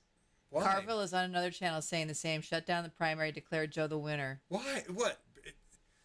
Well, so actually this is going to tie in right with the, well, we can't have a primary for fear of coronavirus. So let's just hand it to Joe for the safety of the country. Yeah, I mean, if they try that, well, he's going to lose anyway, but that's not going to fly. No. So, yeah. I think it's amazing if everybody were just to look back at the way we were talking last time. And I don't know if you remember, Pat, but there was a lot of emphasis on, there was a lot of tone police in 2016, all right, about us not being too mean and not being too angry, blah, blah, blah. This time around, I really feel like if we were to be screwed as screwed as we think we're going to be, there's going to be some civil disobedience. Do you think? Yeah, absolutely. I mean, look, if there was an open, fair election and the media did its part to at least give a little bit more of a fair representation to Bernie, people that are dying of healthcare are still going to be protesting. People not happy with the candidate on the climate change are still going to be protesting. But when you have an unfair election and the media is like, North Korea style, people are going to get in the streets this time. We're going to disrupt some stuff. Right. It's not going to be pleasant. That's an interesting comparison, North Korea style, because it really has become state media so horribly bad, right? Yeah. And we've got family members that still watch it and don't recognize just how fucking bad it is. To me, that's the most frustrating element of this is after 5 years, I'm just getting my own dad to recognize he needs to trust independent media sources over, what he sees fucking on PBS News. And that's the problem is there's so many of these, like PBS News and NPR are considered okay by most people 65 or older, and that they're both... Oh, they feel hip listening to NPR. Right. Yeah. It's like my parents watching Maddow. They think they're so cool. It's just... What do you think we should do? How do you think we do a better job controlling the narrative, Pat? Well, then we just have to keep doing what we're doing. You have to keep doing what you're doing. But what we're doing isn't hitting the CNN viewer like it needs to yet. No, not at all. So until actual daily life is disrupted, which is where the Black Lives Matter movement has been effective, they interrupt events. Like, in town, for example, they stopped the basketball game, Wow. Those kind of things actually will get on the news and be covered. And that's something. That's a good point. So, that's civil disobedience by disrupting network media. And if we just keep doing it and do it enough, you're going to land a lot of people with fines and tickets or whatever. I'm sure they'll make it a felony at some point to disrupt, the basketball game. And then, but that is one way to get old people sitting in their lazy chairs and or disconnected voters who are just watching the shows to see something. And even people that aren't interested in voting. That was 2 hours of our local news covering that. Right. Exactly. Right. So, anybody in the audience? What are they thinking? We're talking about coronavirus and how that is gonna squelch everything. God, there's a killer sunset out there. Yeah, we got an. Oh my gosh, everybody! I got to find a way to show you this. I'm gonna burn out the camera. I'm gonna show you this. Open the blinds. Yeah. Wow. All right, you're gonna do my best here to get this out here. And let's see. No, all you basically see is a giant red ball destroying your retinas. Okay, so that's not gonna work. It's pretty. It's beautiful. I trust it. Looks nice. It's I gotta get the La Honda view cam up again, everybody, and then we can all share in that view. But now I gotta. It's a little blinding. But it is a couple gorgeous. minutes. Just I'd like to take a 5-minute break so we can just watch. So they do keep saying. Go ahead, Pat. Yeah. Sorry, they keep saying that Joe Biden is going to speak soon. Oh, He sure. will actually. He probably will speak spoon. Spoon, yes. Of course. He speaks fluent spoon. But, Do you speak Spoonish. Biden? but Bernie also is set to speak soon. All right. If anybody has a link, finds me a link to the Bernie rally, I certainly don't want to hear what Biden tries to say. Don't think it'll be a rally. I think they both canceled their rallies too. Oh, right. That's right. I mean, that's right. I mean, they're shutting down this primary. Yeah. They're shutting down this primary, whether it be by the narrative that Bernie needs to give in immediately, or by saying, coronavirus is going to wipe us, everybody. I mean, they're covering all their ducks with what looks like just normal stuff. I mean, imagine Florida, Oh, God. Well, so now don't take this in the wrong way, but coronavirus helps us to some extent. A lot of old people maybe not willing to go to the vote, or not. No, don't go there. No, I get the drift. See where I'm. Could thin the herd a little bit, yeah, but no, that's way too older soon. people are more at risk and less likely to vote in person. Yes, there you go. Especially in Florida. Yes, said it politically correctly. Thank you, Pat. I appreciate that. Remember when that word mattered? Those bastards. Oh, sorry. Too late. Right. No, you I can love say the it. boomers. Come on. My dad's a proto-boomer. He's one of the few I know not voting for Biden. It's As hard. is mine. Yeah, right. And that's just thank God. Colorado, the fact that Colorado, with the way it is politically went for Bernie Sanders blows my mind. I was so happy about that. So shocked, because that entire state is just fracked. So maybe the citizens there really do want the climate crisis resolved or acted upon. Right. Resolve it. I think that's that's what people need to realize. So go ahead. They keep putting up this delegate map about it's doom and gloom because the next state to vote is Florida, which we're going to get shellacked in Florida. Yes. But then you get away from that and you start hitting some Bernie friendly states. Okay. So do we know? So is Florida is that a Super Tuesday weekend, or is that just big old Florida? That is the 17th. Yeah, that's next. That's next. I think it's on next its own, week but is I could be Arizona, wrong. Florida, and Illinois. Okay. Next week for St. Same day? Patrick's Day. Okay, so and is that considered a Super Tuesday, or is that just okay? So I think we do. There's 2 Super Tuesdays. I looked this up. There's only 2, 1 and 2. So I don't think we've had the second one yet. Am I correct? They called this mini Super Tuesday. Yeah. Okay, so maybe this is the second one. Okay. We've got April 28th, where we have Connecticut, Delaware, Maryland, Pennsylvania, Rhode Island. Maybe with California shifting, that changes things. I don't know. Yeah. But the so, 17th is Tuesday. Yeah. Okay. Well, maybe it is. Either way, we've got besides Florida, you're saying there's a number of Sanders friendly states coming up here. Yeah, I mean the whole look. This is the South that voted, so it's going to be a fight for the Rust Belt probably next. I believe. I haven't looked at the delegate map or the convention calendar, but yeah, we have the Wisconsin primary is April 7th. Louisiana primary is April 4th.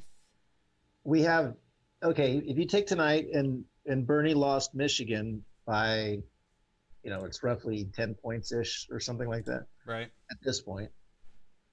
That's kind of a wash, but imagine what could happen after a terrible debate for Biden and go into all those Rust Belt states where it was perceived as kind of 50-50 between the candidates.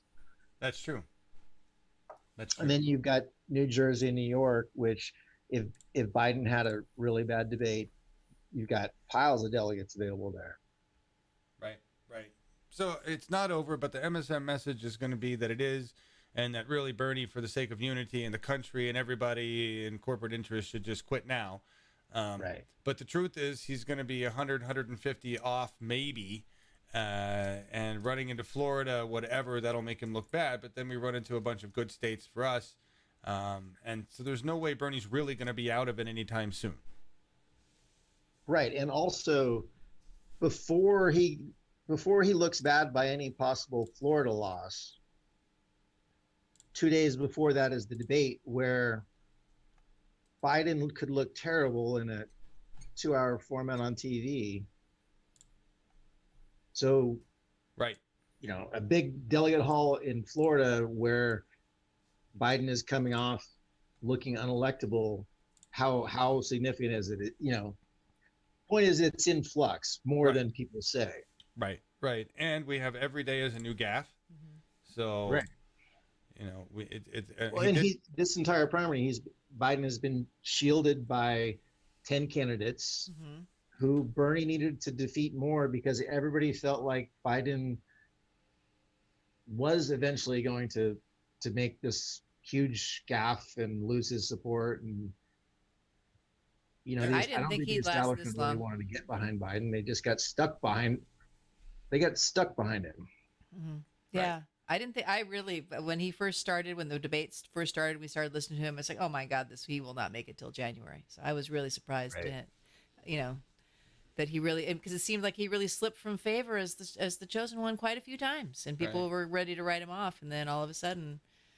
Yeah. So one narrative they were pushing on CNN, I forgot, was that the AOC could be the person to bridge the gap between Berners and Biden. So really, like somehow she at some point, could, she could be our Sarah Silverman this time around. Basically, if we see her at all backpedal or slip on her progressive values, which I understand she's in a tough spot, but Jesus, that would be a burnt bridge, not a built bridge.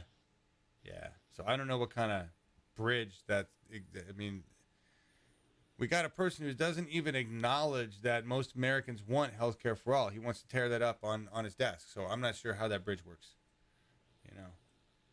Right. Well, they're pushing that narrative to get the pressure on already for, the earlier they can start this, get the hell out of the election thing. Sure. That's same thing. They did this from day one with Bernie. Right. Before the primaries even started. How much money do you think has been offered her? I mean, the money, like you said, the Bloomberg money had to go around. Oh yeah, he's in there. He wants to be the head of World Bank if Biden gets elected. So he's just gifting people. I'm sure the way he was when he was buying superdelegates. He didn't stop that. He just stopped doing it for himself. Right. So everybody's got a place at the table in the Biden admin as long as you support the Biden admin. And we see no difference between that and the cronyism of the Clinton administration and every other fucking Democratic administration we've had since 1980. Yay for us! What a party! AOC already said she'd endorse Biden if he's a nominee. Endorse or vote for? I think those are two different Whatever. things. If she's out there speaking well, I for guess Biden, with her done. as a public figure, but it's done. Can you imagine what happens to the progressive movement if we have AOC out there campaigning on behalf of Biden for Democrats? Yeah, she'd be canceled, and they know that. Yeah, I mean, look, if the race is over, as a Democrat, they're going to put all the pressure in the world on her to make her do it, and she probably will end up campaigning for that. But will absolutely destroy the progressive movement. And it will move a lot of people to go third party, and it will move a lot of other people to just bring out their pitchforks. Say forget it. I mean, well, I think it's early, and they're pushing that narrative to try to suggest that that's something that might happen more so than it actually being something that she's a part of at all. Throwing that out on the wall, seeing if it sticks, and right. Yeah. Right. Didi clarified, vote for, not endorse. Thank you. Didi is John Graziano's girlfriend. Oh, hey, Didi. In Berkeley. Okay, vote for, not endorse. She said they have a nice sunset going on there too. All right, interesting. Nice. I will not vote for Joe Biden, just like I would not vote for Hillary Clinton. Pat, how do you feel about that? Yeah, I mean, I'm definitely not. And we're in California, so it doesn't matter. But my view on it is Biden is literally a dead man walking with no chance of winning the primaries whatsoever. So it doesn't matter. That's a little better, but you got the pole in the way. Can you see, guys? Nah, you can't. This camera sucks. Can't show you the sunsets. Sunsets, as we've learned, are very difficult to show you on camera. You just got to come see us. I have to take a polarized lens and stuff. Crazy. I know it has nothing to do with the revolution here. And we've been talking about doomy stuff. Hey, I've got another thing I've been thinking about. Tulsi Gabbard is still in the race. She is still running for president. Why?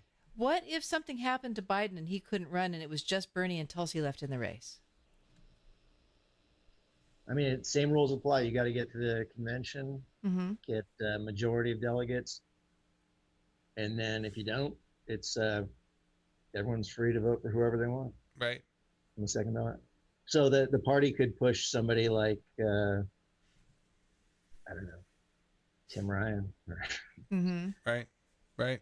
Yeah. And that's, they could do something like that. Interesting questions, Does a state emergency automatically mean protests are banned? No, but they could enforce martial law, which would, and they could use martial law under the virus.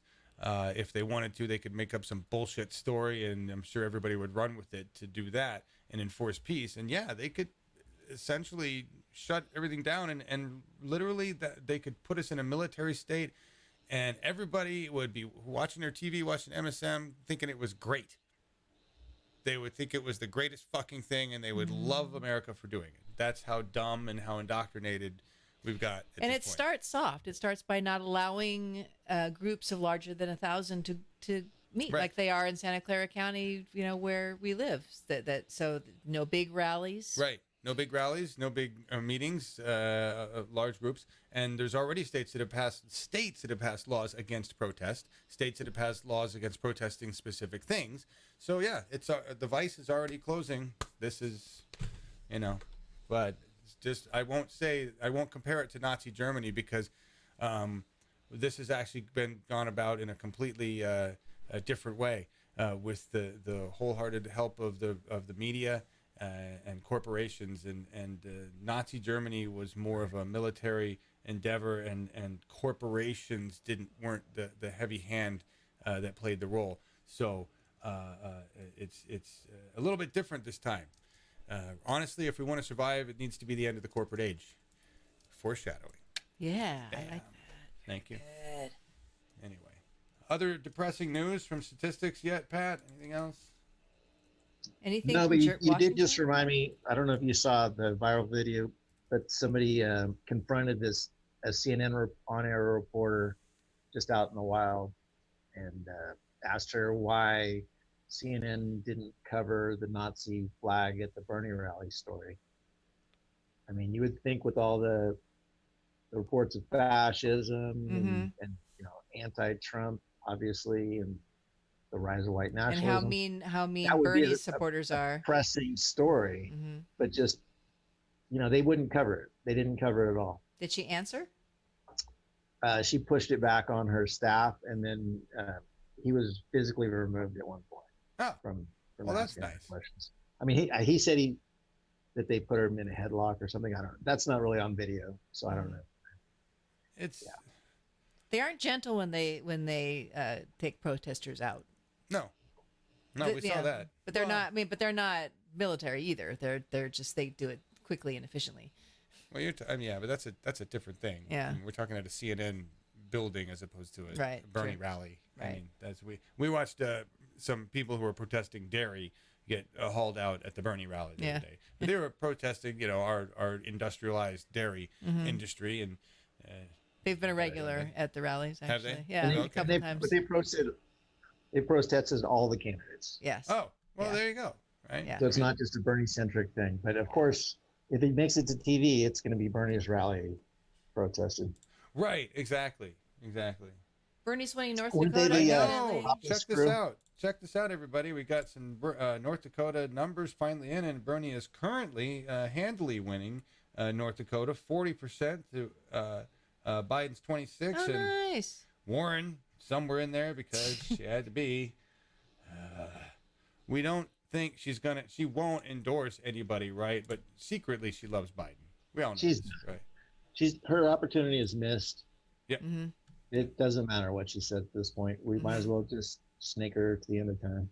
I saw one of her spokespeople saying, well, Bernie waited 5 weeks before he endorsed Hillary. And it's like, yeah, because he was still in the race going to the convention and, Right. which he had every right to, she's, dropped out her campaign. She's not going anywhere.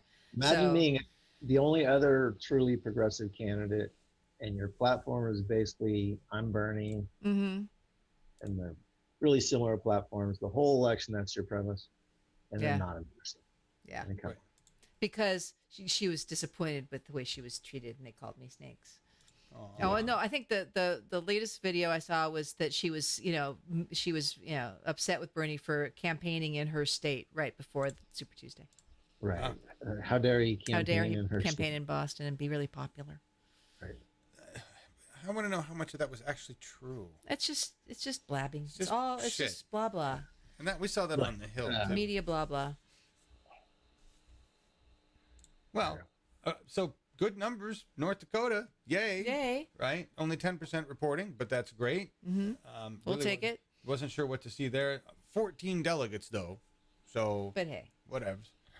Right? They're good people. So that's probably why they're like, no problem. We'll give them the 14. Right. Still no numbers on Washington. I don't know how long. I don't remember if it took forever to get Washington stuff. Are they still running? Their They're not polls closed, are still right? open till another half hour. Oh, we got a half hour still. 27th. Their polls close at 8. I see. So we're gonna Does Idaho close at the same time then? I guess I haven't heard anything about Idaho. What do we want to do, everybody? Do we want to hang out and wait till we get the Idaho, the Washington numbers at least? All right, Idaho should be out here around the same time. So we got a half hour. Well, half hour till the polls close. Right, we should get something out of there. Is Idaho on the list? Yeah, it's on the list. Yeah. So nothing. Okay. Well, and it's only 20 delegates. So I mean, really, I'm more interested in seeing what happens with the Washington numbers. Well, yes, us being very closely involved with Washington progressive. Right, but Washington, 89 delegates. That's the second biggest haul tonight. Right. Right, that's a big chunk, and I'm really hoping that even though Washington's got some establishment issues, certainly in their Democratic Party, that they're decently on the Sanders side of things. And isn't Washington 100% vote by mail? I believe so. Mm-hmm. I believe so. There used to be a caucus. In fact, it was changed more recently enough that the old primary calendar that I'm looking at still has the Washington caucus is next Saturday, but it wasn't. It was today and vote by mail. So what does that mean? Does that mean, Pat? Does that mean we'd have results sooner or later? Well, that part I don't know. I bet because every state has their own different rules and all that crap. Yeah. We've got a lot of people that. I'm sorry. Go ahead. No, but you would think they could get ahead of it. But they'll be people will be dropping ballots off until 8 o'clock. But what we should have is early vote count. Yeah. They should, as soon as the polls close, they should be able to release the early vote by mail count, and that should give us an idea of what's up. Okay. Right. I think. Yeah. That's the way it should go. So. That sounds right. Awesome. We've got like 75 with us right now, which is fantastic. Thank you all for being here. Really appreciate it. Wow, 75. Yeah. What the heck? It's the last time I looked. Let me see. Yeah. Like 80 and $120 raised on Super Chat. Thank you all so much. So somebody sent us a check in the mail. I have an idea who that is. Thank you all. Really appreciate that. This money's going to go to help. So Michigan is still about the 13% gap. Is it? Okay. Yeah, it stayed pretty strong there. So it's not like Bernie's going to lose out a ton in Michigan. Oh yeah, we got Ohio and New York coming up. Right, New York's 300. Right, that was the big one. That New York's 300. That's a chunker. The second biggest delegate haul that there is, California, I think, and New York, and Florida. AOC will be doing the work out there, but I really don't know how the what happened with New York in 2016 between Bernie and Hillary. Remember, there was all the people were knocked off the voter rolls. They actually even had a trial for it, and somebody was convicted or something like that. And there was a lot of voter fraud. So in other words, Bernie did well, but they Bernie won, but Hillary got the state. Imagine. I believe. Go figure. Right, and that was a critical time. Bernie had just surged And really, if he had taken New York, he probably would have won the thing. And Right. then that's when the next batch of massive election fuckery showed itself. Right. I mean, it's so, and when just so everybody understands, you heard from Larry talk about how easy it is to become the chair of the party. Well, once you're the chair of the county party, you have power. Once you're on the executive committee of the county party, you have power, right? And so if somebody said, if you walk up to somebody, a volunteer on election night, and you're like, yeah, that box of ballots, yeah, I want you to come with me. We're gonna this is getting special counted. Put that in my car. Right? I mean, you have power to fuck democracy. And we see that because we've got people in place of power that are fucking democracy. And this is, and you go to a county and there's nobody running the Democratic Party in your county, and you raise your hand and you become a PCP, and now you're the most powerful person in the Democratic Party in that county. I mean, that's what it takes. And it's a pain in the ass, but, we are talking about civilization. If you like watching cable and you like, your Cheerios in the morning, then we got to do democracy, folks. Just imagine if we'd started a while ago. And that includes me. I'm 50, right? I didn't really get involved in democracy until Obama.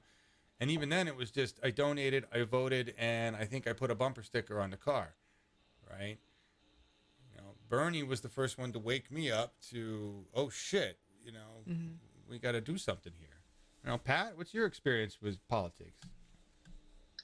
I mean, more or less the same. I've always followed the issues and candidates, but I wasn't active myself until Obama. And then Obama really got me into it and disillusioned, like I think most burners.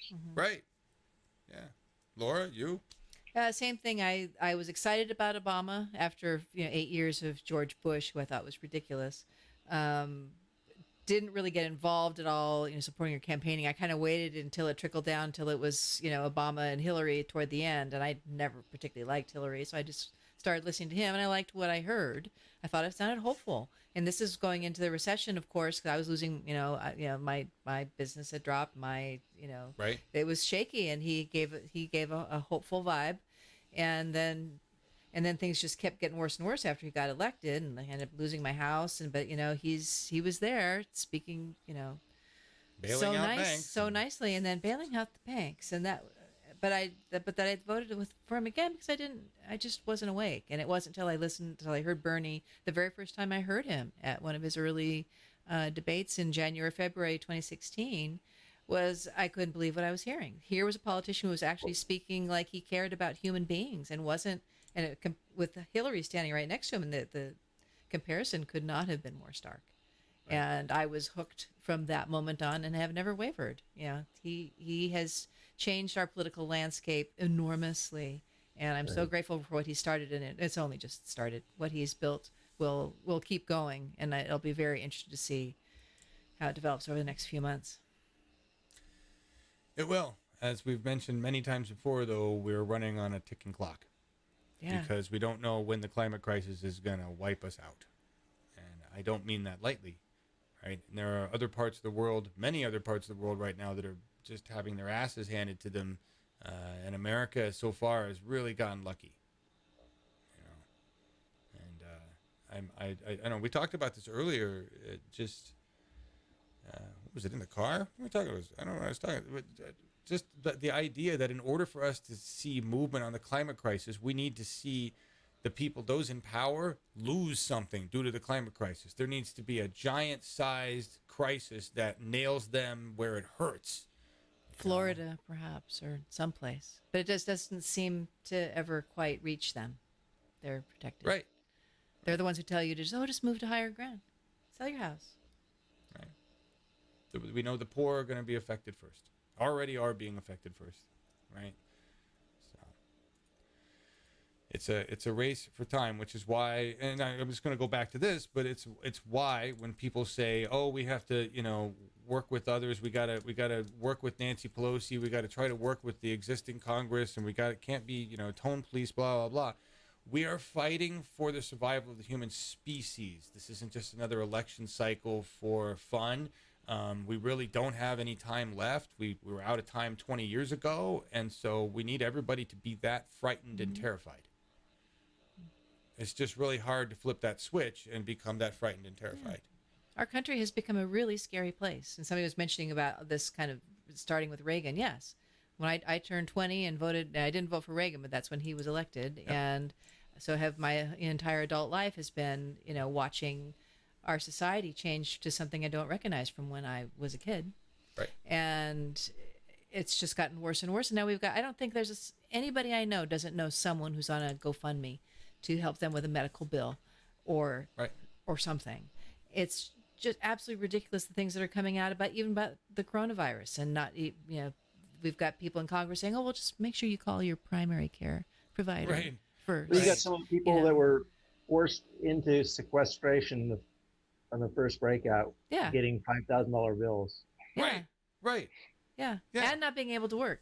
Luckily, we can work from home, thank goodness, and we're probably going to be working from home for the next week or so, just for whatever that means. I'm not an alarmist about this. I know it exists and it's probably bad, but I think it's being used enormously to keep people apart and separate and scared. I have to agree. Based on prior experience with all of these very convenient viruses that show every up on election year. It's always bad, and people always die because it's always separate from the regular flu. But it never turns into the pandemic they expect it to be. It just disrupts your daily lives and the news cycle. So, but we also have never been in this place as a country with millions of people on the streets, millions of people without insurance, millions of people who are in bad health to begin with, and so for us, it very well could be a disaster. Right. Pat, what do you think? I mean, I think it does make the case for Medicare for all. I mean, yes, you can't keep your society safe from something like this unless you offer everyone something. So it's the first time in my lifetime there's a possibility that everybody sees that in our society. Right. Like, oh, if we just give everyone the we don't have a vaccine yet, but at some point there'll be a vaccine and everyone will have to get it for free. Right. Or else it doesn't work. Right. If you're going to charge us $5,000 a pop, then, we might as well just burn the city down. Right. So it's the first time it'll be in the interest of, the wealthy and elite people to see the poorest people in society taken care of. Yeah. And understand the benefit is their survival. Right. And this is, I just wanted to bring this tweet. It's their own self-interest, obviously. Right, exactly. Because we finally get them to come around to the understanding that in order for them to survive, everybody has to. Right. This tweet from Addie Barkin, who's the guy who's dying, and everybody has tried to use him as a political prop, but he's down with Bernie and Medicare for All. It says, what would help mitigate coronavirus? Medicare for all, paid sick days, and a smarter fucking president. But really, I want to extend that to Congress. Right. And I would love to ask Eddie again why he endorsed Warren over Bernie. And what he thinks now. I think he's all Bernie now, though. Oh, well, who else would he be? But still, that was, a more crooked road than it needed to be. I don't understand. Yeah, for somebody who's dying like that, why do you want Warren's plan, blah, blah. Obviously, he got some money handed to him for that. But whatever, he's Bernie now. I wonder if any Warren money that was handed out as bribes now is invalid. Well, too late. She's out. Right. I took the money, but I'm going to vote for Bernie. I think it all just trades up to the top Democrat. For those with a big enough stake in the game, like Buttigieg, right? I mean, whatever prize he was handed, whatever role he has in the next admin fantasy football game is basically what he's voting for, right? That's what. Well, I mean, what happens when Biden loses this election? If he's the nominee, all these people end up on CNN. Yeah. That's what happens. So, Pat, your next book after this election has to have a whole fanfic scene of what actually happened on Pete Buttigieg's plane that night, or that whole weekend while we were at the rally. I want a whole. I thought about just writing a fan fiction book. graphic novel. That was my joke back when I did Peter Dow. Was it was an erotic novel about a young political strategist. And everything. Why not? Why not? A movement for her. How much would we want to know some of the conversations that we have never heard? Right. Brent McKinney, your first was Carter in 1980. I liked Jesse Jackson better, and I just want to say I thought Carter was cool. Yeah. I liked Carter and Jackson too, but I was actually too young in 1980 to really know what the fuck was going on. In 1988, I was 18 and still didn't know what the fuck was going on. So, you know who I really liked back in the day was Edwards. Don Edwards? Definitely, not Edwards. I'm sorry. Wait, was that Edwards who cheated on his dying wife? Yeah.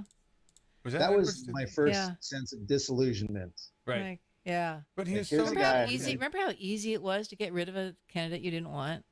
Well, I guess now you just need to give him a phone call. But yeah, it was, Howard Dean yelling yeehaw when he came in third and Iowa or something like that. And then the bars, I mean, now what? I mean, just it really doesn't matter if the candidate is meant to be, if the politician is meant to stay alive, then it doesn't matter what they do. If they're meant to die, we have decreed it. So boy, then what a world. It's all it just has to do with how they cover it. Yeah, Carter was a humble and honest man. That's why he was played so hard. Yes. Yeah. He's nice. He's a good man.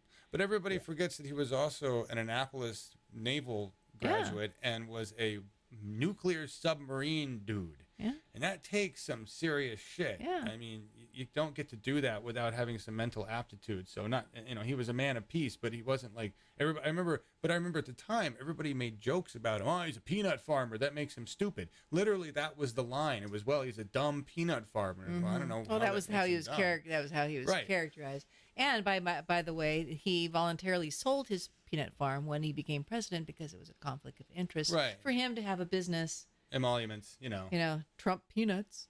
Right. Anyway, back then when some of democracy still functioned in some way, we've fallen a long ways from there. So Michigan is leaning a little bit, Bernie's picking up a little bit of vote. It's down to 11%. Mm-hmm. Yeah. Well, that's good. Nice. Well, yeah, all we want is to shave as much popular vote and as many delegates as we can. If we can't win outright in a wonderful landslide that we deserve. Right. At least we can. Mississippi is Bernie's at 15.0 exactly. Well, at least they're reporting that accurately here on the Guardian. We don't have the other numbers caught up with whatever you're looking at, but it's, again, not that bad, although they're still not showing an accurate vote total. Do you have anybody you think is showing a more than accurate delegate count at this point? Anybody in chat? I don't know if somebody in chat can bring us on board. I'm just watching CNN. Yeah.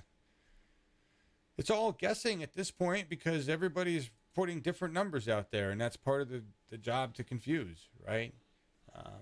But boy, if you think back before the Bernie elections, at every other election, none of this bullshit went down. None of this bullshit went down. You knew within hours. What? You knew within an hour or two. Right. Caucuses weren't this hard to count. Primaries weren't this hard to hold. I mean, it just all of this is just pure bullshit. Pardon me for just a second. Sure. Yeah. It's just pure bullshit. Mm-hmm. I hope I didn't upset him with the word bullshit. I don't think so. His cat probably needs to come back in. I think that's the cat. Cats. We're here on this planet to serve our animals. Yes. All of them, actually. How are ours doing? I don't know. They're probably wondering when they're going to eat. Yeah. They look so ready to die on the floor. They're just starved. Poor animals. Well, folks, we've got like 13 minutes. 13 minutes to get through to the closing of the polls for at least Washington, right? Dennis, you're watching us on the big screen. That's frightening. I've seen very little of our stuff on the big screen. I can't. I try to watch as little of our stuff as possible. I can't. I don't want to see. I don't think I ever go back and watch anything. No. Thank goodness. No self-reflection there. No. Sorry. We're strictly spontaneous. Right. The fact that it's recorded forever does not seem to bother us. No. I had this other video I was going to run just to give us some time. It's Yeah, like why don't you do a well, that's only, well, that's 5 minutes. That's enough to feed, that's not enough to feed the 5 minutes? What's that? Developing now. What's that? What do we got? Oh, where? What are you talking about? So they did cancel. Bernie is not going to speak tonight, is what they said. Oh, okay. That's but Biden is still scheduled to speak soon, whatever that means. It's been up for an hour. Well, I'm sure that'll mean that Bernie was weak and Biden was strong. However you could spin that. Biden stay up way past his bedtime to make an announcement. Yeah. I wonder why Bernie isn't speaking. That always worries me. I think, wasn't somebody saying that I he's have a heading feeling back to it's Vermont? probably the. Yeah, he was supposed to be in Vermont, but I don't know why you'd want to come out right now if you were him when the good news is still to come, Yeah. probably from Washington. Right, Yeah. right. And okay, so they're just going to wait and probably make It was an probably going announcement to be tomorrow. late. Make something tomorrow, yeah. Oh, good. Rob says it only takes 50 minutes or so after the polls close for Washington to report results because it's mail-in. So that's good. All right. Yeah, I kind of do want to hear what Biden has to say for himself tonight. You do? Kind of a car crash kind of way. Okay. Yeah, I mean, every time you watch him, I'm just rooting for a terrible, very disqualifying moment, which it's going to happen. It is. It is. Do you want to see the? I just want to run this. This is only 30 seconds, but I want to run it real quick because it. Yeah. All right. I have to mute Pat's audio, but this is the Obama commercial that Bernie made that got him all pissed off. I think it was a volunteer made it for Bernie. Oh, no. No, this He is an released- official no, that's Bernie right, he campaign. released it This on is his. That's this right. is official launch. It was cheeky. Yeah, it was. There, hang on. Get it to run. All right. Here we go. Let's cue this audio. Bernie is somebody who has the virtue of saying exactly what he believes, great authenticity, great passion, and is fearless. Bernie served on the Veterans Committee and got bills done. I think people are ready for a call to action. They want honest leadership who cares about them. They want somebody who's going to fight for them. And they will find it in Bernie. That's right, feel the burn. I'm Bernie Sanders, and I approve this message. There you go. Oh, Biden's talking now, live on C-SPAN. Does anybody have a link that you can drop us? We could listen to the incoherence if you want. I'm down. Whatever you guys want to do. C-SPAN. I like the fact that they pulled in Obama saying "feel the burn." Yeah. Because that was like double-edged for him. Is that Michigan count final? We're not at the final numbers for Michigan, are we? Not even close, right? Only 60% reporting as far as I could tell, Pat. Sorry, I tuned you away for just a second and was listening to Biden talk, and I got Oh. mesmerized and almost fell asleep. Yeah. We're trying to pull it up ourselves. Is he? I mean, he came out and said that they were both he and Bernie were going to speak and have the rallies tonight, but they're both following the advice of the local people on coronavirus. That's all he had to say. He didn't even speak on his. He's still talking. Oh, all right. I've got it here on Twitter. Want me to say if I send you the tweet? All right, now I'm listening to it about the same volume as you guys. So I just keep listening. I really don't want to hear it myself. I'm not interested. I can't stand listening to him. But you guys can go off and listen. I see his wife clapping. Yes. He's got a teleprompter, so he's able to read it, so that's good. Well, we can push it over if you want. Did you drop a link? Well, no, because you told me not to. I know. All right, fine. There's the tweet, anyway. All right, well, hang on, everybody. Just run this.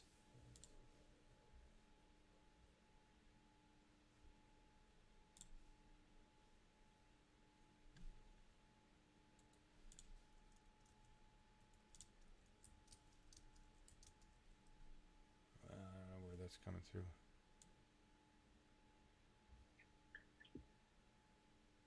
Go to joebiden.com. We've got it. We're just Just looking. No, I'm giving you the highlights of the whole speech. That's so far it. Oh, I thought I had it. I thought I had him going there. His lips are moving. His lips are moving, but the sound's not coming out.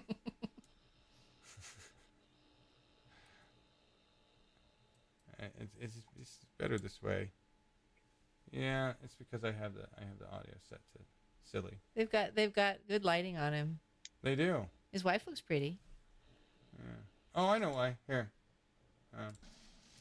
And the way they turned out to vote for me. In my first campaign, when I was a kid, a long time ago, I had a billboard that said one thing on it. Had a picture of my wife and children, and it said, "For all our families."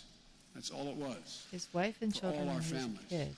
Okay. That included Democratic families, families of independent voters, Republican families, everyone of every stripe. Is this his unity all our speech? families. And look, that's what we were able to accomplish in South Carolina. That's what we did on Super Tuesday. And it appears, although it's a little premature, it appears that's what we're able to do tonight.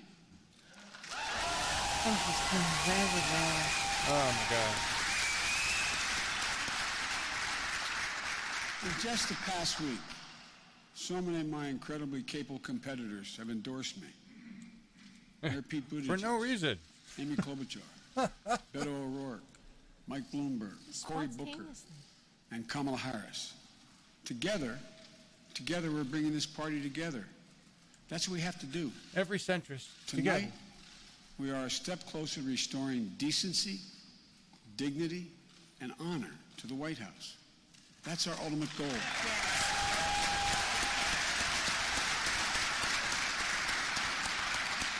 And at this moment, when there's so much fear in the country, and there's so much fear across the world, Fear. we need American leadership.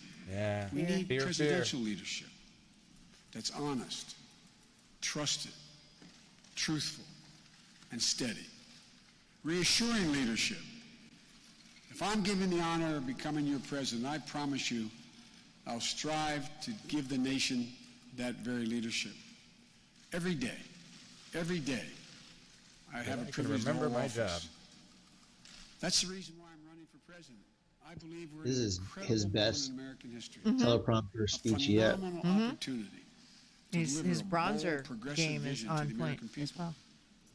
He looks so Guaranteeing that every pasty. American has health care, affordable health care, total He's health got to care. compete there. Not a now. privilege, but a right. He did get bronze. Do you say healthcare is not a privilege but a right? He says Building his on health care is a Obamacare. right. Providing every child access to good education, regardless of their zip code. Oh, What? access. Deal Access with the to moral good information. depravity of Good our education. children who have to learn as they go to school, little children, to duck and cover, zigzag down a hallway because they fear someone with a semi-automatic weapon may be coming in. We have to stand up to the Go gun off script. manufacturers and to the NRA. And I will do it. Well, We have to rebuild the middle class. We have to rebuild the middle class. And this time bring everybody along. Everybody along.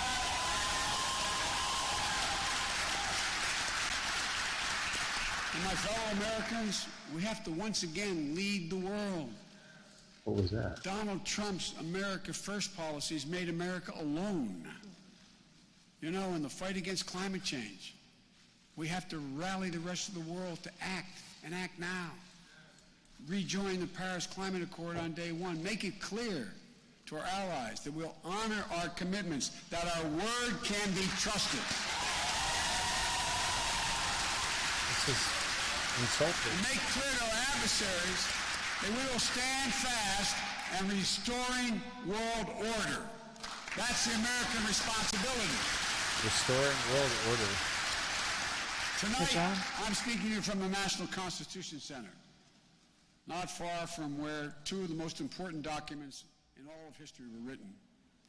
The Declaration of Independence. We hold these truths to be self-evident. Oh, he's got to prove he can remember Those it now. words became he's the reading it American from one creed teleprompter to known the next. around the world. The U.S. Constitution, we the people. These words literally changed the world.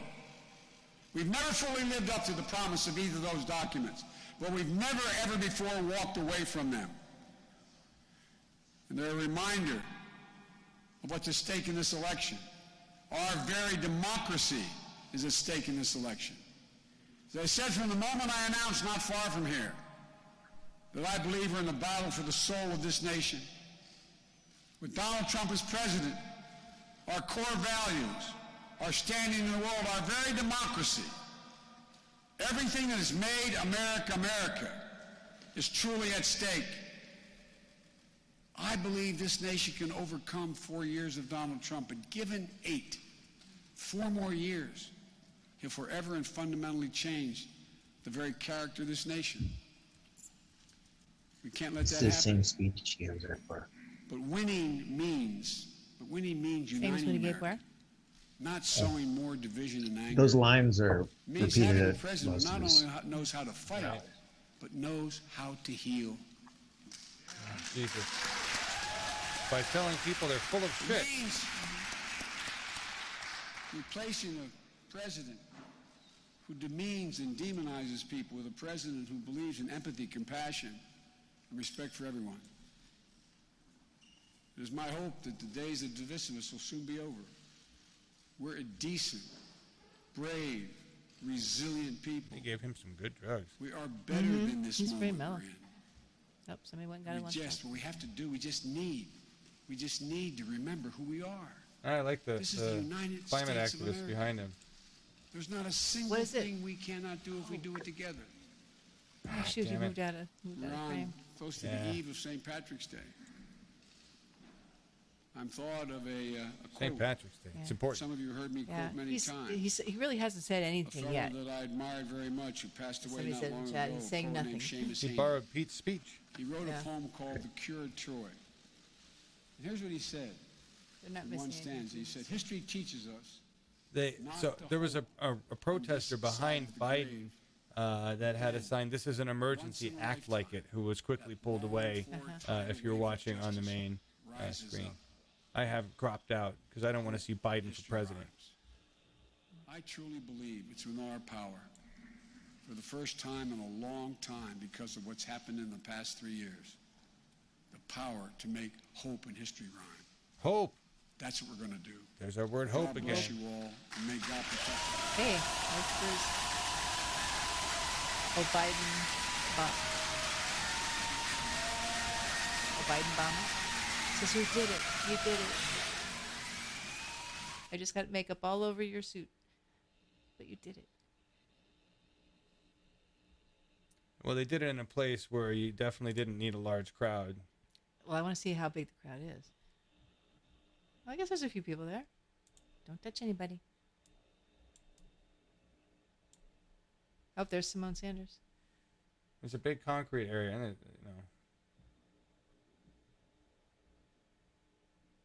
that's not a crowd. That's the press. Oh. Wow, he was on some meds because that's the Yes. most lucid he's been in 3 years. Yeah. Yeah, he was pumped up. Pumped up and mellowed out. Yeah, At the I mean, same time. but they told you're right. His face was make-upped. Mhm. He was looking tanned and ready to go. That's just unfortunate. Hey, Oz, I saw you're in chat. What's going on in Washington? Yeah. Hey, 74 of you still here. Thank you all for being here. 74. Are you kidding me? We're just waiting for the we're just waiting for results from Washington. It's 8:01. We should have results here in like 10-15 minutes. Let's go back to the Guardian page, see if they got anything pushed up here. You got any new news from MSM, Pat?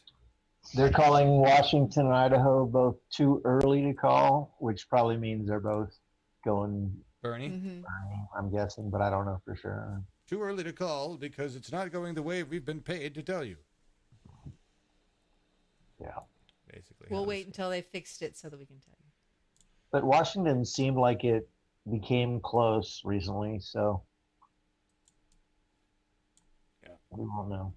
We'll see. Thank you all for holding in here with us. It's only 8.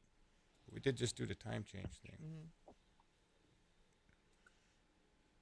Someone sneezed coronavirus. That's not nice, Cindy. I'm not worried about it. I guess that's the only real good thing I can say about trying to replace our government is most of the really bad ones are also really old. Kind of a benefit. They could go like that. They do get health care paid for by us, so they're going to live, but they're older. It's good to know. So tell me in chat, everybody, have you voted yet? And are you all planning on voting early? Because you can't trust any of these systems the day of the vote. So I hope you all get out there and vote early, right? California's done. Washington's about to be done. Oregon doesn't happen for a while, but I don't think Oregon really has a lot of delegates. It's not like a big... It has less delegates. I'm pretty sure it has 61. 61? It's less delegates than Washington, yeah. But it's, it's a chunk. We're not till way later. And Oregon should go Bernie. Unless the Democratic Party really makes some inroads soon in our state. Amen, Oz. Says they can't die soon enough for me, John. Yeah. Well, hopefully they'll die soon enough for us to do something about the climate crisis. Because, again, that's really what we're after. Like the protester had behind Biden. Biden can say whatever garbage he wants out of his mouth. But in truth, he's not interested in acting on the climate crisis. He's not interested in Medicare for all. So if those two things kind of go hand in hand with our survival. Right? What are y'all hearing about the Operation Chaos, where they've got Republicans voting for Biden to prevent Bernie from in open primaries? Got no idea. Pat, anything? Well, I've heard it both ways. I've heard it was Republicans voting for Bernie to stop Biden, but I don't know. I think Operation Chaos has been voting for Biden. Has it? Yeah, starting in South Carolina. But you've heard of both ways? That's cool. Yeah, I mean, I think they were using that initially as an excuse that when Bernie was doing well in the first few states, that Republicans must have been Republicans voting for this. Well, I'm sure that with their primary. I'm sure there's plenty of Republicans who would rather have him than Trump. That are, I don't know. I think so, honestly. If we didn't have primaries and you just took these candidates right now and said vote for someone, Bernie wins it. If everybody can vote, independents, Republicans, Democrats. Yeah, Barbara says they voted for Biden in South Carolina. Well, that's what we saw. I mean, we knew that, yeah, between Clyburn and the Republicans. I mean, that's what it took him to win a red state that he will not win in the general. Somebody please pull out the bong and pull some rips. We're getting there. I want to get the Washington count in, and then we're going to run out of here with the Bernie video so that I can hit the it's definitely time. I can't do this revolution straight. I can't wait till cannabis is legal. I really feel that regardless of who gets put in office, cannabis will be legal federally soon because there's too many Republicans now who want to make money off of it. Makes sense. I don't know that it's going to be a good thing when Marlboro can hand you a pack of cannabis, but yeah. But if nothing changes with private prisons, then it's going to be a lot of, how many Republicans are making money off the private prisons, and the Democrats too, versus legalizing pot, because most people in those private prisons are for marijuana offenses. Right. And well,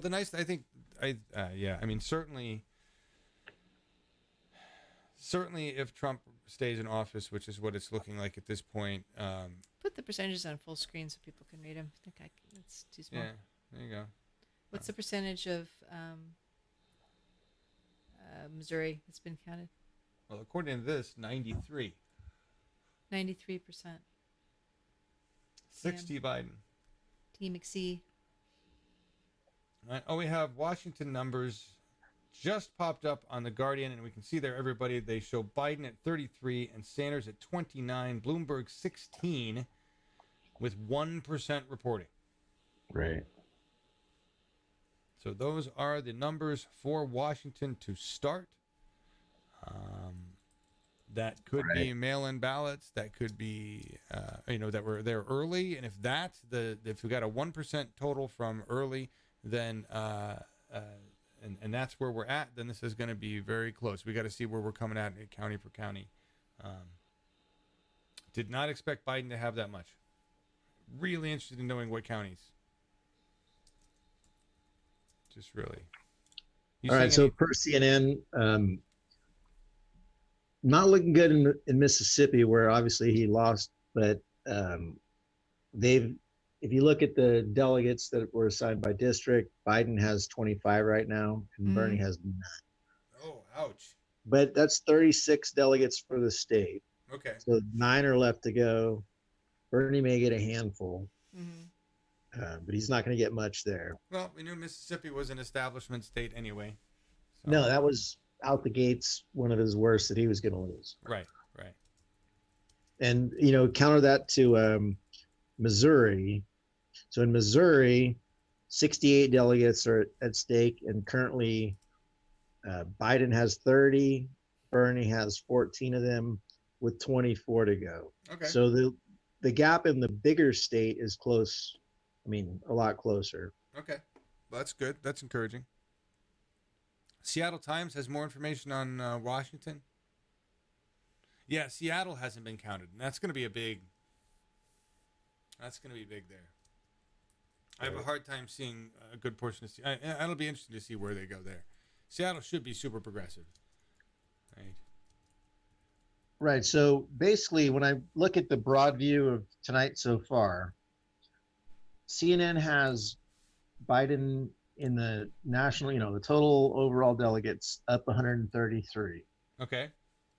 But we've got most of the big gaps he's going to get have already been counted. Okay. Because Bernie's going to at least be close in Washington, if not win it. And then there's Idaho, not many delegates at stake there. And what was the third one? North Dakota, very few delegates there. So it's not likely that Bernie is going to lose by more than 130 at the end of the night. Right. And total, how far behind he is, 130. Right. And there's a good chance he makes some of that up a little bit, because if he wins Washington, it's going to lean his way more. This is true. So, actually, could be 150 max at the end of the night ish, but I'll put this in the still not. But you gotta understand that also still does not include California delegates that haven't been allocated. Right. So we still have those. So it could less than a 200 vote deficit is likely here. Right, and in reality, it could be under 100 if everything was said and done. Once everything is counted. Nice. We don't know. This is from the. But Seattle Times. imagine if it is 100, and you got all these people saying Bernie needs to drop out tonight before his first head-to-head debate. Right. That's just with 2,000 delegates to go. Right. Well, you can see this on screen. We have the map of Washington from the Seattle Times, and the big important piece of information here, everybody, is the largest county has not shown it. There's no numbers. This is King County. You can see the numbers. All right, we're not done with King County yet. So Ferry County has gone to Sanders, and Mason County has gone to Biden. So they're about neck and neck right now. Okay. Yeah, you see that right there. They are neck and neck. So numbers coming in quickly for Washington. And so that's good to know. That's encouraging. So King County, that's the big one. King County is the big one. It looks like they're showing. Did this just update results for King County? I think it did. They are showing some numbers now in for King. That's weird. I'm not. Hang on. Where'd it go? Here we go. So this is King County in their drop down. And it's showing Sanders 33, Biden 32 for this county. That's weird. Refresh. I did. Weird. Huh. You're just closer to Washington than I am. I guess so. I don't know. Those are the results I'm seeing here. And like you said, neck and neck overall in the state. Klobuchar with 2.9%. Warren with 12. Bloomberg 10. Buttigieg 5. Steyer 0.3. Yang 0.5. Gabbard 0.8. So.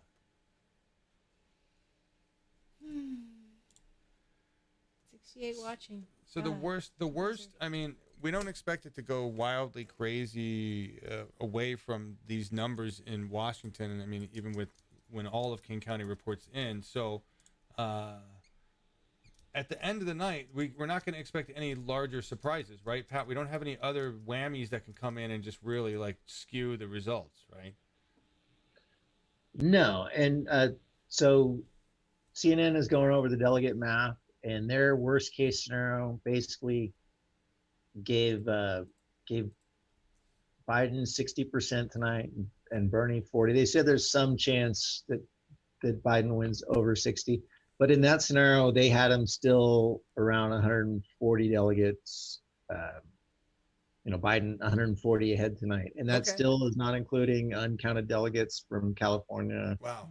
So really, like you said, 100 delegate deficit maybe is what we're probably looking at the end of everything before Florida, and they've got people already talking about Bernie needs to just drop out for the sake of unification, blah blah blah. Yeah, we've got a strong two-person race, and they're trying to just say forget it. I mean, can you imagine if Biden was behind 100 delegates? Would they be saying Biden should drop out? Oh, he's not. No, God, no.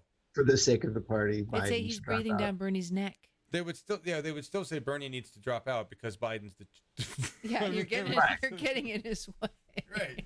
It's his turn. Bernie's splitting the party now.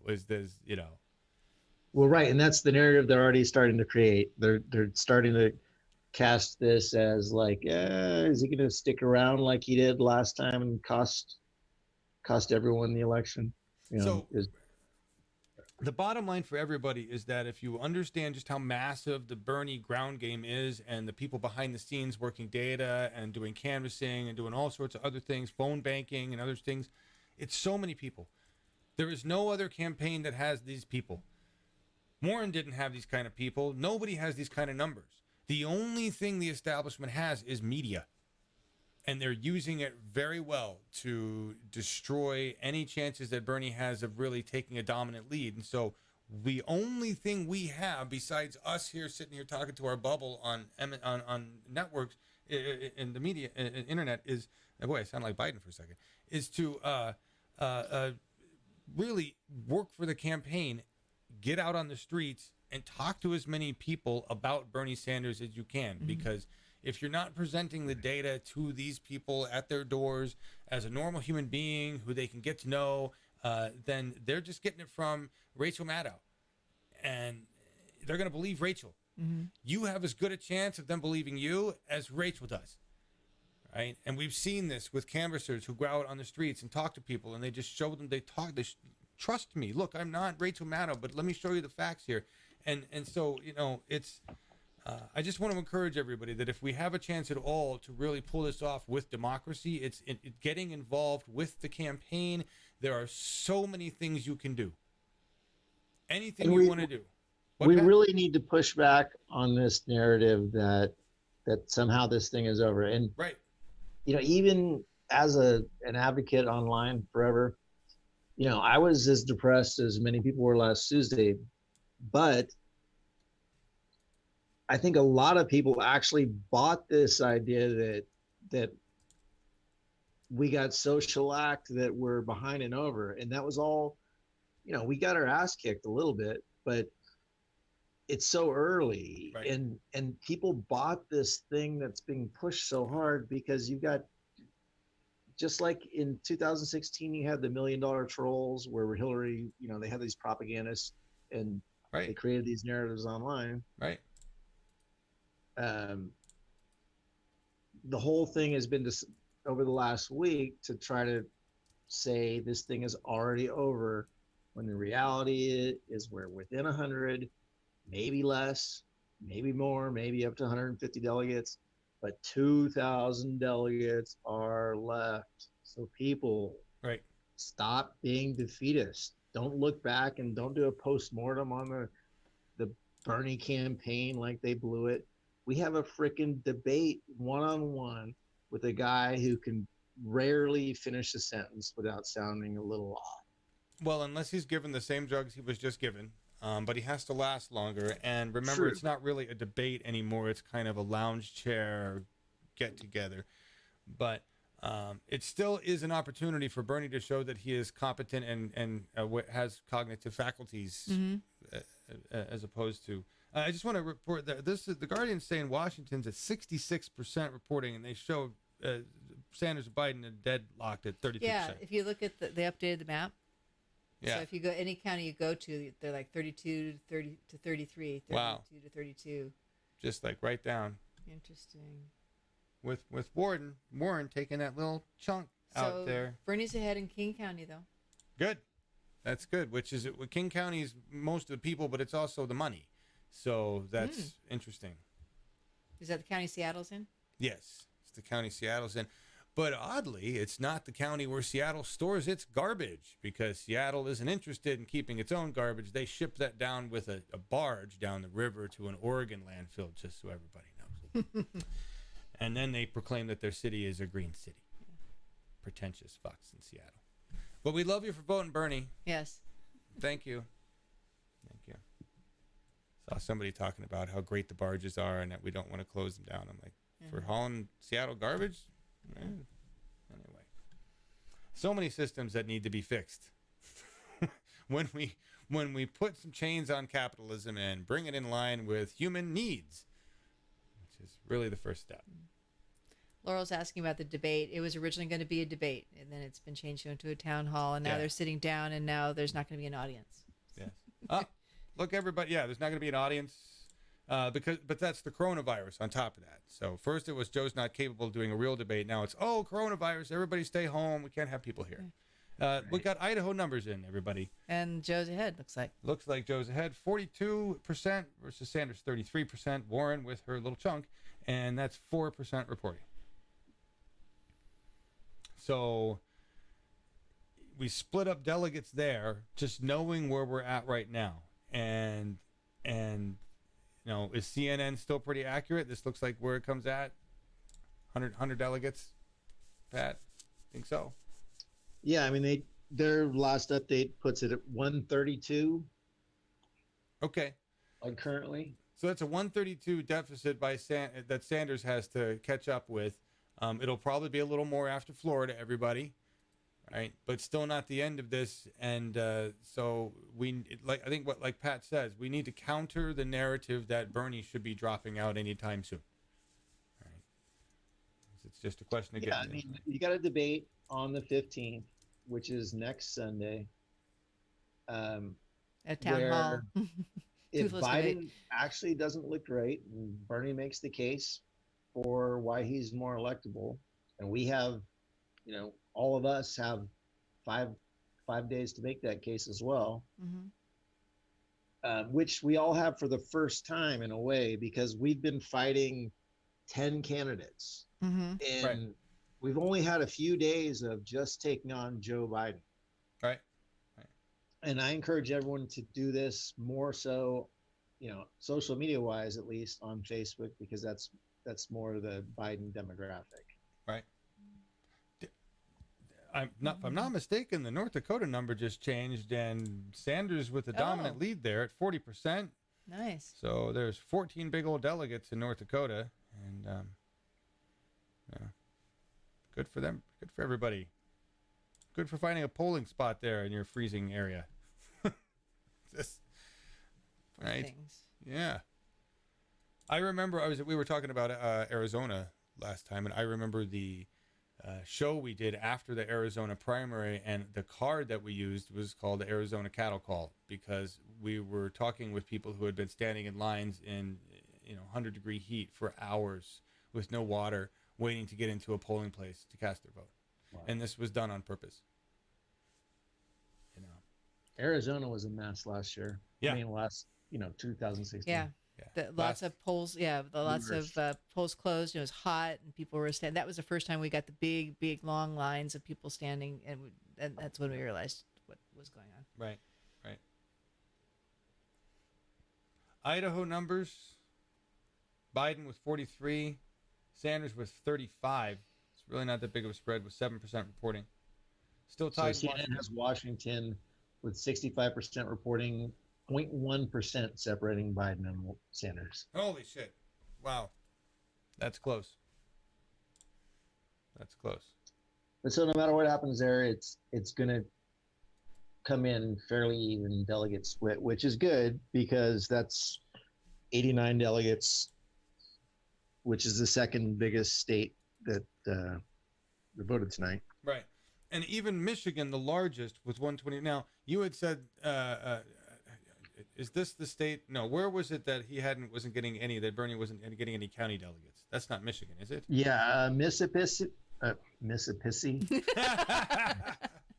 Joe Biden has ruined my brain. So in Mississippi, there are 36 total delegates for the state, and they've already given 25 of those to Biden, and Bernie has none. All right, so that's Mississippi. That means, okay. Do you know the Michigan count yet? Michigan, what was the count? Do I have that? Because Sanders is really not trailing by much in Michigan at this point, and so there's 71% reporting. 38%. So he's got to get some of the delegates in Michigan, you would think. Right? Yeah, he's insured it, absolutely. So, so this 125 is not going to happen, even if it's, Biden's going to get some. He's splitting Washington. So this was not a huge crushing victory for Joe Biden. This was just a Tuesday where both candidates gained some delegates. Yeah, no landsliding on anybody's. No. Except maybe. Yeah, obviously they're calling it a landslide on CNN, but of course they are. But he got shellacked in Mississippi for sure. Mm-hmm. But he also made a tactical decision. He didn't campaign there. Yeah, he had a rally set up today or yesterday. I don't know. I forget. But either way, he pulled it to focus more on Michigan. Yeah. So he sort of conceded the state, which doesn't work great for the narrative of fighting for the black vote, but he needed Michigan. All the delegates are in Michigan, 125. Right. And there's a lot of black vote there too. And there's also Flint. And, he held a rally in Flint, and I think that was important. I'm pretty sure Joe didn't show up there, and so he's going where he needs to be. I think he was. I think Joe was in Flint. Did Joe go to Flint? Yeah. Wouldn't be surprised. Everybody uses it as a place these days, but still not fixed. Still have lead in their water, though, but everybody goes by to campaign. Mm-hmm. That's the part that blows my mind. How do you know your government isn't working when you still have poison water and air and land, and they come by to say hi anyway? Right. And they pawn it off as a state issue, which I don't care if it is a state issue. You're the damn president. Then help their state, damn it. You can find a way. Right. Give order, just helicopter in some goddamn money. Right. I want to do Mississippi proud by saying Bernie held his 15% there, so yay all for Mississippi. Even though he doesn't get anything for it, he held his 15%. Viable, so he's that matters. There were 11 delegates left to hand out, so some will be state. Bernie will get some. Might even be all the state delegates left to distribute. Which is why they wait. So makes sense. Nothing's changed on that Washington number. Still locked. Yeah, and Gene said only 12% are reporting in Idaho. Right, yeah. Yeah. This looks pretty up to date here. This is the Guardian site, right? Yeah, I'm looking at the Guardian. Somebody was asking which site we're looking at. It's the Guardian for the squares and then the Seattle Times for the Washington specific. Yeah, here. But Washington's pretty much locked. It seems, with most reporting there. 32%, 32.7 for Sanders, 32.6 for Biden. Yep. Yeah, Yeah, so Missouri's that done. won't shake loose till late. Missouri count's done, 96% reporting, 73 on Michigan, 96 on Mississippi, so it's done. Right. So North And Dakota. Bernie did hold 15% in Mississippi? Apparently so. I mean, we got 4%. I suppose that could slide it off, but, Somebody's asking, why doesn't Bernie get any delegates in Mississippi if he's reached the 15% threshold? He probably will. Well, he'll get state. He'll get the state delegates. Right. They So- don't award those to the end. So right. Based on the percentages, it looks like Biden probably won most of the districts flat out. So he didn't get any district level, but 15% at the state will get him. They won't give those out until the 100% of the count is in. Right. So he hasn't been shut out yet. No, and you definitely won't be if you hit 15 nationally. I mean, statewide. Right. Statewide. So this is looking good. I mean, not great, but it's looking, honestly, this is better than I expected. I don't know why Well, the second hand of the night does favor Bernie, which is why, if you're Bernie, why do you want to come out before they report on the 3 states better for you? Right. Yeah, we know the whole process is BS, Leslie. That's the part of why we're very cynical. The problem is that we're in that weird place between the collapse of your democracy and the start of a revolution, and you kind of hope that you can pull out the democracy part and avoid the bloody revolution part. And I've said this a number of times, but it just keeps ringing in my ears. I interviewed Andrew Feinstein, who was a South African MP, and he went through the process. And he said it took 6 years, but if you had told him that in 6 years you're going to completely gut your government and have it reset and doing good, he would have said bullshit. Right? Unbelievable. But he watched it happen. He watched them transform the government. Now it's back to being and he watched corrupt, it transfer back again after Mandela died. But for a while there, it was Yeah. My concern is that I don't want to get too far ahead of us, but in 2016, all the efforts from the general public were protesting Trump and right pussy hats, and that's where the energy went statewide. It wasn't reform the Democratic Party as much as we wanted to. It was resist. Everybody's been spending 3 years resisting, which doesn't get anything done. Right. So what's to stop that from being the same thing? Because Trump will have won again. People will still see him as a bigger enemy than the Democratic Party. So we'll have to have that talk when it comes, but that's likely to repeat itself if we don't Well, yeah, I mean, so if things were to follow the way they have done historically, Democratic Party takes over. Democratic Party promises to do a bunch of things. Democratic Party and Republican Party stall those things in legislation for the next 2 years.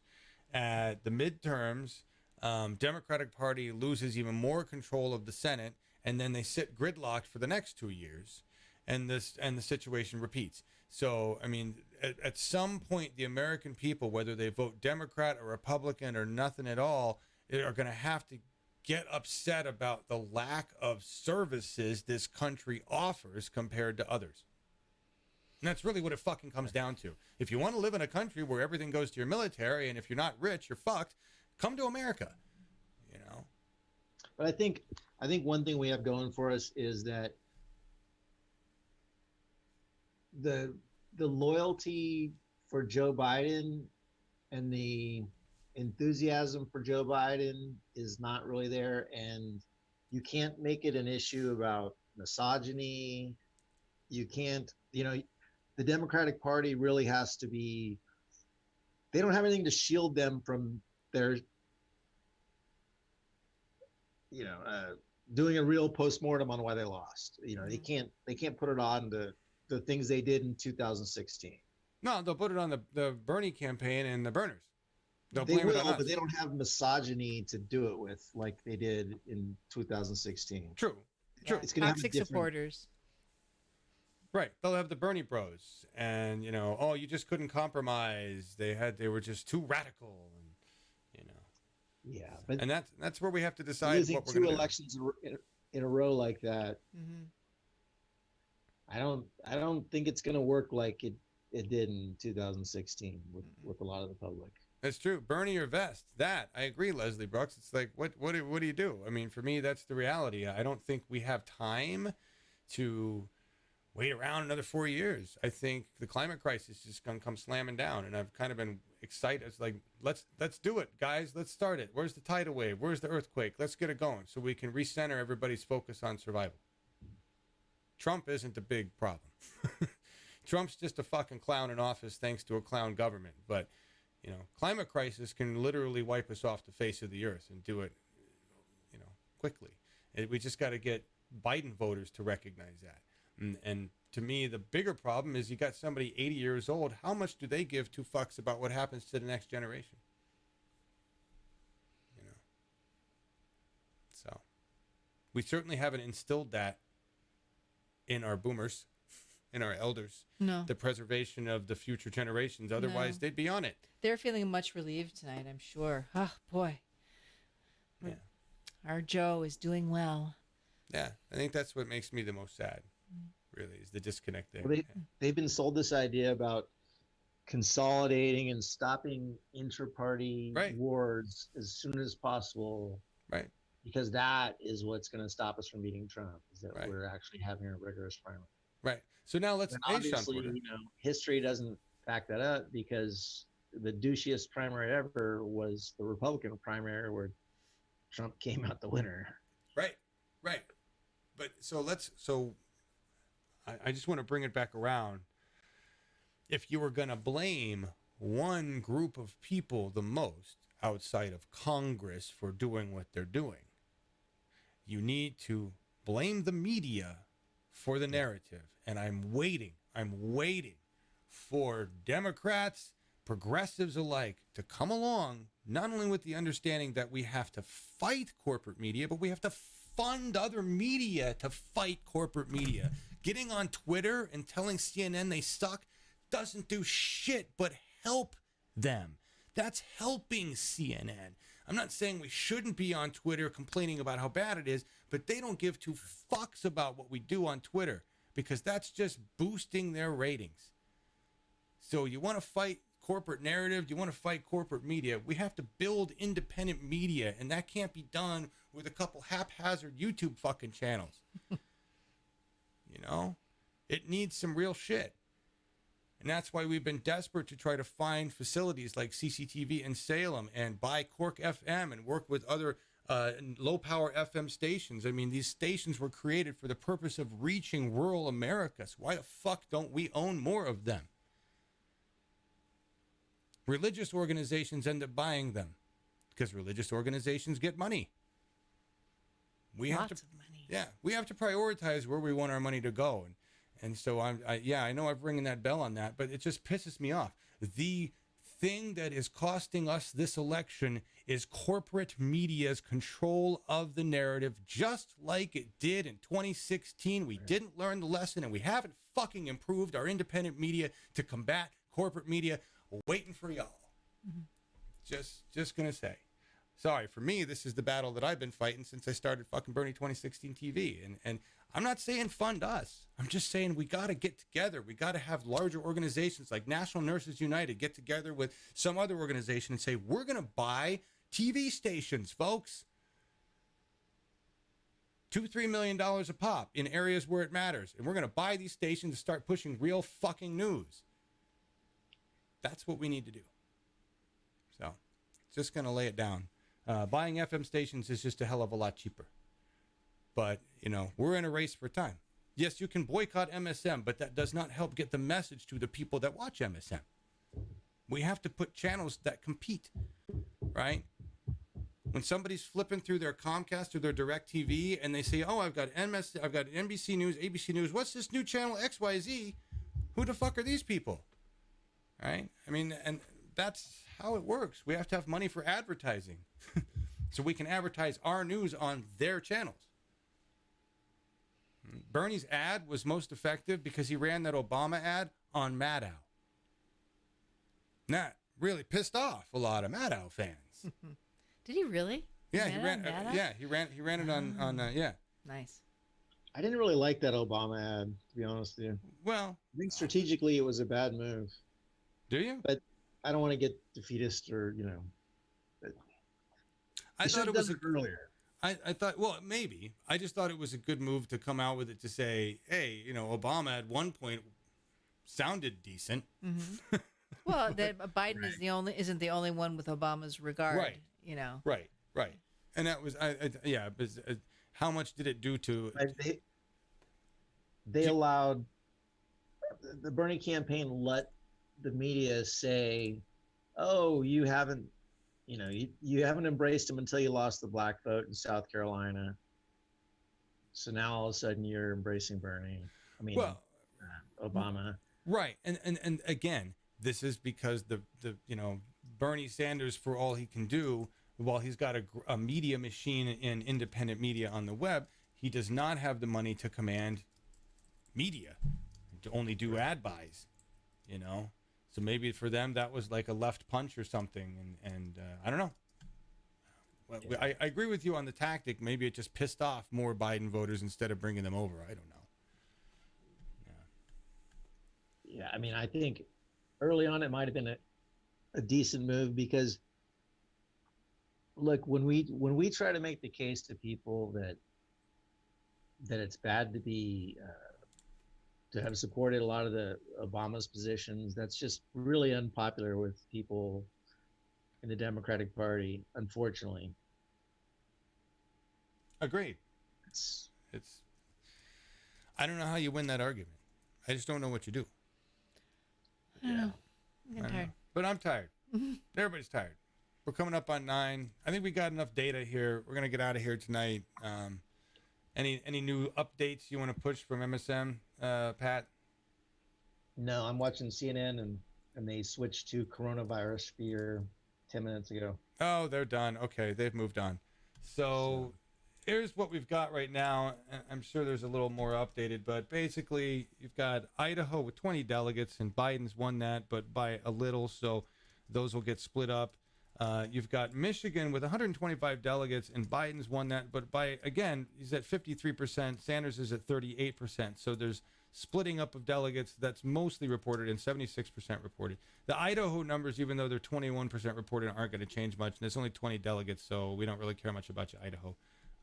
Missouri, 68 delegates to be counted there. Biden's won that 60% to 35. And that's with 96% reported in. Mississippi, 36 delegates there, and we already know that Bernie really didn't do much there. Biden won that heavy-handed, 81%, so yay for you and your whole 36 delegates.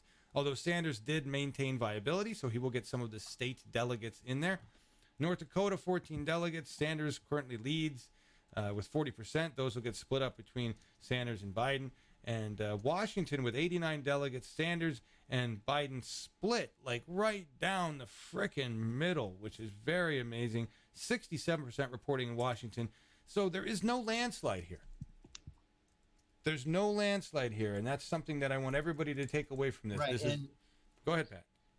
If everybody steps back for a second, for the most part tonight, the only thing that was supposed to happen different than this, even, you know, if you went back a week before the Super Tuesday blowout, you know, Bernie was probably going to win Michigan before all that jazz. Right. But the fact that he kept it close, and it's the first of the Rust Belt states that are a week or two away. Right. With a debate between now and then, as long as we don't let the narrative run away that somehow we're out of this when we're really probably about 100 delegates away. Right. A good debate shifts that, and the Rust Belt, you know, could be Bernie's. Right. And just a good point that Peter's pushing out here in chat. Thank you all for still being here with us. What do we got here? We've got 90 people watching us. My goodness. Hey, all of you. Hey, Thank you for joining. From? I know. I just wanted, Peter's pointing out that we are facing with serious voter suppression and rigging. So we're looking at results that we're getting after the cheating. That's amazing. Mm-hmm. All right. I mean, that's impressive. Imagine where Sanders would be without the fuckery. Mm-hmm. Right. Right. That's positive. Good That's job, what we keep everybody. saying is we just have to win big enough to at least to remain viable even with all the cheating. Right, Pat? Agreed. That's my really pithy observation politically tonight. Yeah. 100% agree. Yeah. Well, thank you, Sean Porter. Good to see you. Appreciate Nice to see you, that Sean. message. Jeez. Long time. Yes, we're still doing this, but we're actually more focused, and I say this for all three of us here, we're more focused on volunteer work directly with campaigns, be it Shahid's campaign, Bernie's campaign. Bernie TV or Uphill Media is what we are, doing a lot less of these kind of broadcasts and a lot more of just active work on our own and working with other campaigns behind the scenes. We will be doing some bigger events coming up here, and we're going to ask for your support on that, and they're going to be really cool in support of Bernie Sanders and other down ballot candidates like Shahid Buttar, and that'll be a West Coast thing. So thank you all for being here and supporting this. What are the methods of rigging and cheating being done? Closing polling places is one. Laurel, there was an African-American mayor of St. Louis. It wasn't on the voter rolls. Mm-hmm. Other people have been booted off the voter rolls. We know that just not being on the voter rolls is a common one. Mm-hmm. In California, they had rule about crossover ballots and people not on the Democratic Party ballots. And if Voting machines. Voting machine. In LA, a lot of people were told, especially in the Hispanic areas, not to sign their ballots and misinformed about that, which immediately negated their ballot. There you go. If your ID did not match your voter reg information, you were denied the right to vote. Just as in the thing of a democracy that is healthy, when a democracy is healthy, voting should be easy and should be encouraged. And there are countries where democracy is practiced, and this is the case. Ours is not one of those countries. We helped Germany build a democracy that runs pretty goddamn well, and their election cycle is a full 6 weeks. 6 weeks, done, so they can move on to doing other things. Germans, very efficient. Right. I would sure like to be done with this thing. Yes, and moving on to the climate crisis and healthcare for all and all the other things that we all kind of need around here. Let's get this together. If the teeny bit of the part was getting the person elected and then the rest was actually fighting for the issues. Yes. That's because we know that the first year of any election, they're resetting the goddamn administration. The second two, they're battling. And the last one, they're recampaigning. So we only really get 2 years of work out of these fuckers. Yeah. All right. So we really need to fix it. We don't have a lot of time to do it. Thank you all for being here. We're going to go out of here with just a song that really kind of set it off for us, but it's the truth. If we're going to survive, this needs to be the end of the corporate age. And so we're going to run End of the Corporate Age. It was the song that we used for openers of our show for quite some time. It was a common closing one. We always called it the happy song. Yes, it was the happy song. And then we used it as a clip of it as the beginning of Awake for so long that we never played the full thing. So this is back by popular request. Those of you who go back to 2015, 2016 will remember this very well. That's right. And I never really played the whole song. We just played it in the intro. So this is the whole song, End of the Corporate Age, by the Color Bars. I want to thank them again so much for letting us use this song. I hope it brought you many dozens of pennies from the YouTube monetization. Yeah. All right.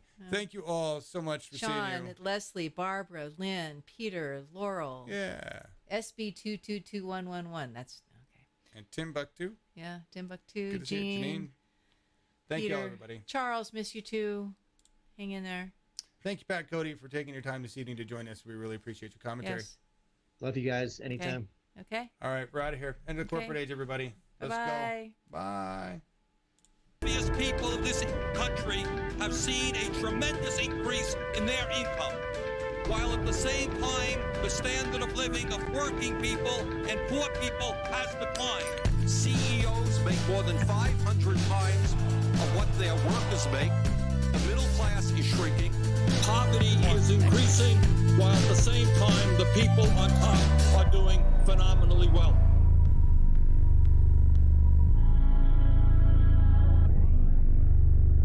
People always tell me, man, you're wasting your time. Can't you see the monolith is immobile?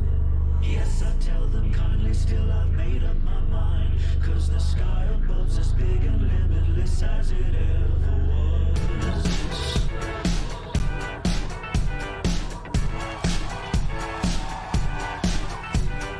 Gather round people in the town square. It's the end of the corporate age. There's a new caveat at the center everywhere. This is the end of the corporate age.